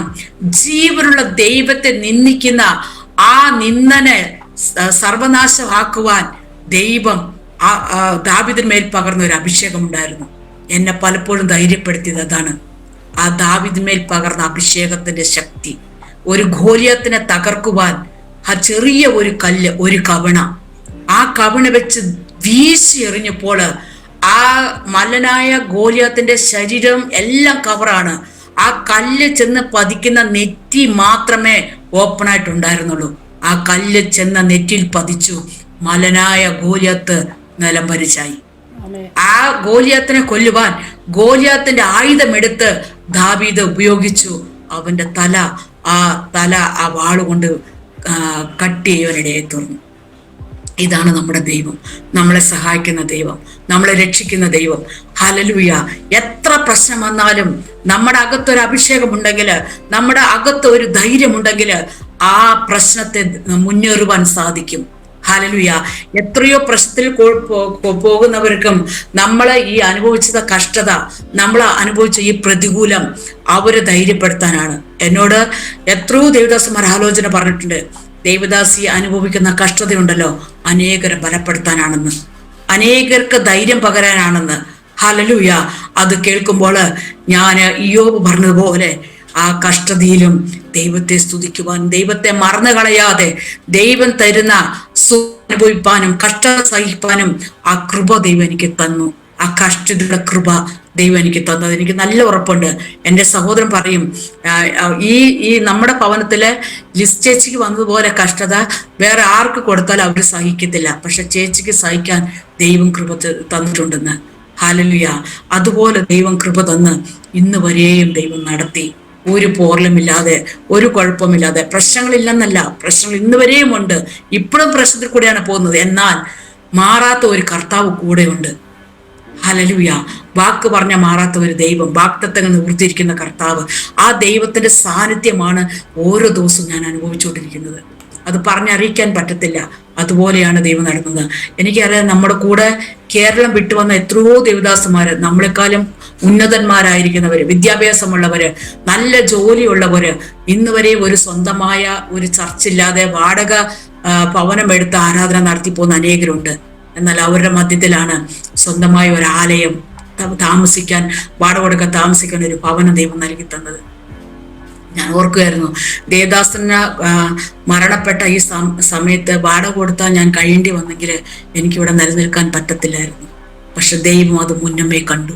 ദൈവം മുന്നമേ കണ്ടിട്ടാണ് ഈ ഒരു സാഹചര്യം ഒരുക്കി തന്നത്.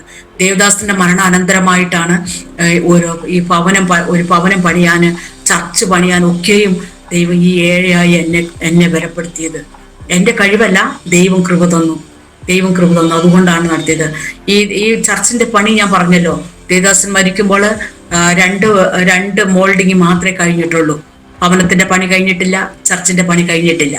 അപ്പോൾ പോൾത്തങ്കി പാസ് സൂപ്രണ്ടായിട്ടായിരുന്നു ഇരുന്നപ്പോഴാണ് സാങ്കുട്ടി പാസ് മരിക്കുന്നത്. അന്നേരം ആ വിനേഴ്സ് സർവീസിലെ പാസ്റ്റർ പറഞ്ഞത്, സാങ്കുട്ടി പാസ് മരിച്ചു, ഇനി നിങ്ങളുടെ സംഘടന എന്ത് ചെയ്തു എന്ന് ചോദിക്കും, അതുകൊണ്ട് ഈ ചർച്ചിന്റെ എല്ലാ ഉത്തരവാദിത്വം ഞങ്ങൾ ഏറ്റെടുക്കുമെന്ന് പറഞ്ഞു. പക്ഷെ അത് പറഞ്ഞ് 3 മാസം കഴിഞ്ഞപ്പോൾ ആ സൂപ്രണ്ട് സ്ഥാനത്ത് നിന്ന് പുള്ളി ഒഴിയേണ്ട ഒരു സാഹചര്യം വന്നു. അപ്പോൾ നമ്മോട് പറഞ്ഞ വാക്ക് നിവൃത്തീകരിക്കാൻ പറ്റിയില്ല. അതുകൊണ്ട് കുറെ നാൾ അങ്ങനെ കിടന്നു. സഹായിക്കാൻ ആരുമില്ല, ചർച്ചിന്റെ പണി പൂർത്തീകരിക്കാൻ പറ്റുന്നില്ല. എല്ലാ ദിവസവും പ്രാർത്ഥന മാത്രം, എങ്ങനെയെങ്കിലും ചർച്ചിന്റെ പണി നടത്തണമെന്നുള്ള പ്രാർത്ഥനയായിരുന്നു. ആ സമയത്ത് വീണ്ടും അടുത്ത 1 വർഷം കഴിഞ്ഞപ്പോൾ സൂപ്രണ്ട് സ്ഥാനത്ത് പോൾത്തങ്കി പാസ്റ്റർ വന്നു. അപ്പം ഞാൻ ഒരു ലെറ്റർ എഴുതി, സാങ്കുട്ടി പാസ്റ്റർ ചർച്ചിൽ നിന്നാണ്, ചർച്ചിന്റെ പണി കഴിഞ്ഞിട്ട് പൂർത്തിയാക്കാൻ കഴിയുന്നില്ല എന്ന ലെറ്റർ എഴുതി. ആ ലെറ്റർ ആ ദേവദാസിന്റെ കയ്യിൽ ലഭിച്ചു. അടുത്ത ദിവസം അവരുടെ ചർച്ചിൽ നിന്ന് ഒരു എഞ്ചിനീയറെ പറഞ്ഞു വിട്ടു, ചർച്ചിന്റെ പണി എത്രമാത്രം ആയെന്ന് നോക്കാൻ. വേഗം എഞ്ചിനീയറെ വിട്ടു. 4 ലക്ഷം രൂപയുടെ പണി ബാക്കിയുണ്ടായിരുന്നു. അത് തന്നെ ആ 3 മാസത്തിനകം ആ 4 ലക്ഷത്തിന്റെ പണി തീർത്തു. മനോഹരമായൊരു ചർച്ച് പണിയാൻ ദൈവം സഹായിച്ചു. അങ്ങനെ ദൈവം നൽകി തന്നു. വാടക കൊടുക്കാതെ ഭവനം ദൈവം നൽകി തന്നു. ഇതിന്റെ ഇടയ്ക്കാണ് സാങ്കുട്ടി പാസ്റ്റർ മരിക്കുന്നതിന്റെ തലേ ദിവസം എന്ന് പറയുന്നത് ഒരു സൺഡേ ആയിരുന്നു. അന്ന് ഞാൻ പറഞ്ഞല്ലോ, പാസ്റ്റർ എബി എബ്രഹാം നമ്മുടെ കൂടെ ഉണ്ടായിരുന്നു. ഇവിടെ പാസ്റ്റർ ഉണ്ടായിരുന്നപ്പോൾ മെസ്സേജ് ദേവദാസൻ എടുത്തുകൊണ്ടിരിക്കുമ്പോൾ ആ മെസ്സേജ് പറയുമ്പോൾ സാങ്കുട്ടി പാസ്റ്റർ അന്ന് വരെ ഇല്ലാത്ത ഒരു വലിയ ഒരു തേജസ് ആ ദേവദാസന്റെ മുഖത്ത് കാണാനിടയായി തോന്നുന്നു. അന്ന് ആ ദേവദാസൻ മെസ്സേജിൽ ഒരു ഉദാഹരണം ഇങ്ങനെ പറഞ്ഞു. മെസ്സേജ് എടുത്ത് വന്നപ്പോൾ ഉദാഹരണം പറഞ്ഞതാ, കാട്ടിലുള്ള മാൻ പ്രസവിക്കുമ്പോൾ വലിയ മിന്നലും കൊടുങ്കാറ്റും കാട്ടിലുണ്ടാവും. അന്യമൃഗങ്ങൾ വന്ന് ഈ പ്രസവിക്കുന്ന മാനെ ഉപദ്രവിക്കാതെ ദൈവം മിന്നലയക്കും, കാറ്റയക്കും, മഴയയക്കും. പക്ഷെ മാൻ അതിന് കാവൽ നിൽക്കും, മാൻ പ്രസവിക്കുമ്പോൾ. അതുപോലെ കാട്ടിലുള്ള മൃഗത്തെ ദൈവം അത്രമാത്രം പരിപാലിച്ചാൽ തന്നെ സ്നേഹിക്കുന്ന തൻ്റെ ദൈവമക്കളെ എത്രമാത്രം ദൈവം പരിപാലിക്കും എന്നായിരുന്നു ആ ഉദാഹരണം പറഞ്ഞത്. ഈ വാക്ക് കേട്ട് ദേവദാസൻ സ്റ്റേജിൽ നിന്ന് കരയുമായിരുന്നു. അപ്പോൾ ആത്മാവിൽ മനസ്സിലായി, ആത്മാവില് ആ ഒരു 1-2 മാസത്തിനകത്തുള്ള ഓരോ വാക്കുകളും നമ്മൾ ശ്രദ്ധിച്ചാല് മരണാനന്തരമായാണ് നമ്മൾ ആ വാക്കുകളൊക്കെ നമ്മൾ ശ്രദ്ധിക്കുന്നത്. അപ്പോൾ നമുക്ക് മനസ്സിലാകും ദേവദാസൻ ആത്മാവിൽ ഒരുങ്ങിക്കൊണ്ടിരിക്കുകയായിരുന്നു. മരണം അടുത്തു വരുന്നതിന്റെ വാക്കുകളായിരുന്നു അത് ആ പറഞ്ഞതെന്ന് നമുക്ക് മനസ്സിലാകാനിടയായി തീർന്നു. പിന്നത്തേതില് നാട്ടിൽ ചെന്നപ്പോഴും മാതാപിതാക്കളോട് പറഞ്ഞു, മാതാപിതാക്കൾ നല്ല സ്നേഹിക്കുന്ന, അവരുടെ എല്ലാ കാര്യങ്ങളും നോക്കുന്ന ഒരു ദേവദാസനാണ്. രണ്ട് കുടുംബത്തെയും ഒരുപോലെ നോക്കുന്ന ഒരു ദേവദാസനായിരുന്നു. അന്ന് അവിടെ ചെന്നപ്പോൾ വീട്ടിൽ എന്തോ ചെറിയൊരു പണിയുടെ കാര്യം പറഞ്ഞപ്പോൾ അപ്പച്ചൻ പറഞ്ഞു, മോനെ ഈ ഇതും കൂടെ ഒന്ന് തീർക്കണമായിരുന്നല്ലോ എന്ന് പറഞ്ഞു. അപ്പൊ പറഞ്ഞു, ഇത്രയും ഞാൻ ചെയ്തല്ലോ, ഇനി ബാക്കി അനിയന്മാര് ചെയ്യുമെന്ന് പറഞ്ഞു. അങ്ങനെ ഒരിക്കലും പറയത്തില്ല, അവര് ചെയ്യത്തില്ല എന്ന് അറിയാം, പക്ഷെ ഞാനത് ചെയ്തോളാം, ഇനി അടുത്ത പ്രാവശ്യം വരുമ്പോ ചെയ്യാം, ഇപ്പൊ എന്റെ പൈസ ഇല്ല, ഇങ്ങനെ പറയുന്ന മനുഷ്യൻ പറഞ്ഞു, ഇത്ര ഞാൻ ചെയ്തതിന് ബാക്കി അനിയന്മാര് ചെയ്യുമെന്ന്. പെങ്ങളുടെ വീട്ടിൽ ചെന്നപ്പോൾ വീട് പണിയാനായിട്ട് അവരെല്ലാം റെഡിയായി ഇരിക്കുമായിരുന്നു. അപ്പം ഇപ്പൊ നീ വരുന്ന മാസമാണ് വീടിന്റെ പണി തുടങ്ങുന്നത്, അതുകൊണ്ട് നീ വരണം എന്ന് പറഞ്ഞു. അപ്പം ഞാൻ ഇപ്പൊ വന്നല്ലോ, ഇനി അടുത്ത മാസം എനിക്ക് വരാൻ പറ്റത്തില്ല എന്ന് പറഞ്ഞു. അങ്ങനെ ആ വാക്കുകളും ഒക്കെയും അതുപോലെ ചർച്ചിൽ പറഞ്ഞ കാര്യങ്ങളും എല്ലാം നമ്മൾ കോർത്തിടക്കി വായിക്കുമ്പോൾ ദേവദാസൻ ആത്മാവിൽ ഒരുങ്ങുമായിരുന്നു എന്ന് മനസ്സിലാക്കാൻ സാധിച്ചു. അങ്ങനെ ദൈവം അത്ഭുതകരമായിട്ടാണ് ആ ദേവദാസിന്റെ കൂടെയുള്ള ആ ജീവിതം വളരെ സന്തോഷമായിരുന്നു.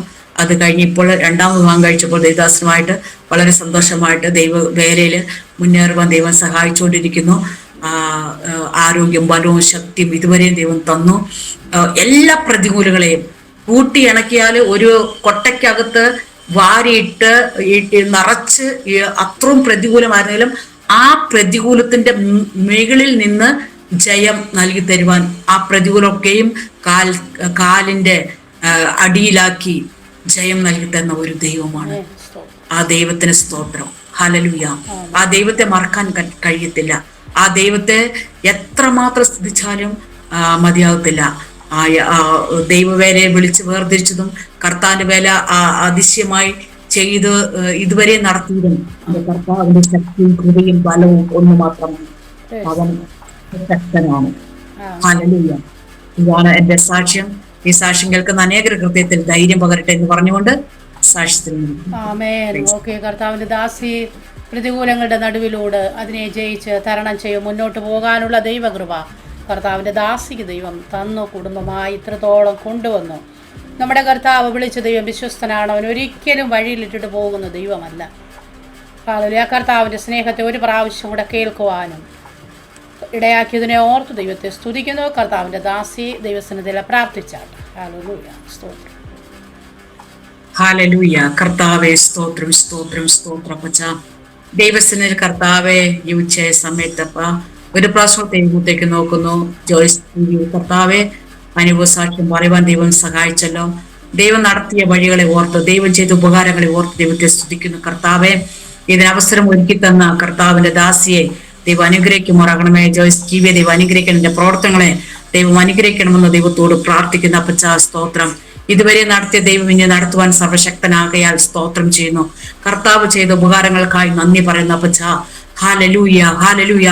അനേകരുടെ ജീവിതത്തിൽ കേൾക്കുന്ന സാക്ഷ്യം ബലമേറുവാൻ ദൈവം സഹായിക്കുമാറാകണമേ.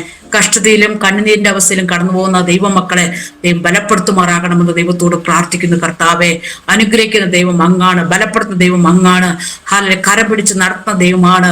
ഓരോ ദിവസവും ഞങ്ങൾക്ക് വേണ്ടുന്ന ആലോചന പറഞ്ഞു തന്ന് ദൃഷ്ടി വെച്ച് ആലോചന പറഞ്ഞ് ഞങ്ങൾ നടത്തുന്ന ദൈവമാകയാൽ ദൈവത്തെ സ്തുതിക്കുന്ന അപ്പച്ച. ദൈവം അനുഗ്രഹിക്കുമാറാകണമെന്ന് പ്രാർത്ഥിക്കുന്നു. എല്ലാ ആത്മീയ പ്രവർത്തനങ്ങളെയും ഓരോ ദിവസവും ദൈവം അനുഗ്രഹിച്ചു മാനിക്കുമാറാകണമെന്ന് പ്രാർത്ഥിക്കുന്നു. കർത്താവിന്റെ വരവ് അടുത്തിരിക്കുന്ന ഈ നാളുകളിൽ കർത്താവ് അനേകര ഹൃദയം മനോദൃഷ്ടി തുറക്കുവാൻ സ്വർഗം സഹായിക്കുമാറാകണമെന്ന് പ്രാർത്ഥിക്കുന്നു. എന്ത് വന്നാലും, കഷ്ടം നഷ്ടം വന്നാലും ദൈവത്തിന് വേണ്ടി മാത്രം ജീവിക്കാം എന്നുള്ള തീരുമാനത്തിൽ ഉറച്ചു നിൽക്കുവാൻ ഞങ്ങൾ എല്ലാവരെയും സഹായിക്കുമാറാകണമെന്ന് പ്രാർത്ഥിക്കുന്നു അപ്പച്ച. സമ്പൂർണമായ ദൈവങ്ങളിൽ താഴ്ത്തുന്നു. പ്രാർത്ഥനകടനായി സ്തോത്രം, യേശുവിന്റെ നാമത്തിൽ തന്നെ. ആമേൻ, ആമേൻ. കർത്താവിന്റെ ദാസി ഇത്രത്തോളം സമയം ഞങ്ങളോട് പായിരിപ്പാൻ കർത്താവിന്റെ ദാസിക്ക് ദൈവം നൽകി തന്ന അവസരത്തിനായി ദൈവത്തിന് സ്തോത്രം ചെയ്യുന്നു. ദൈവദാസിയോടുള്ള നന്ദിയും സ്നേഹവും അറിയിക്കുന്നു.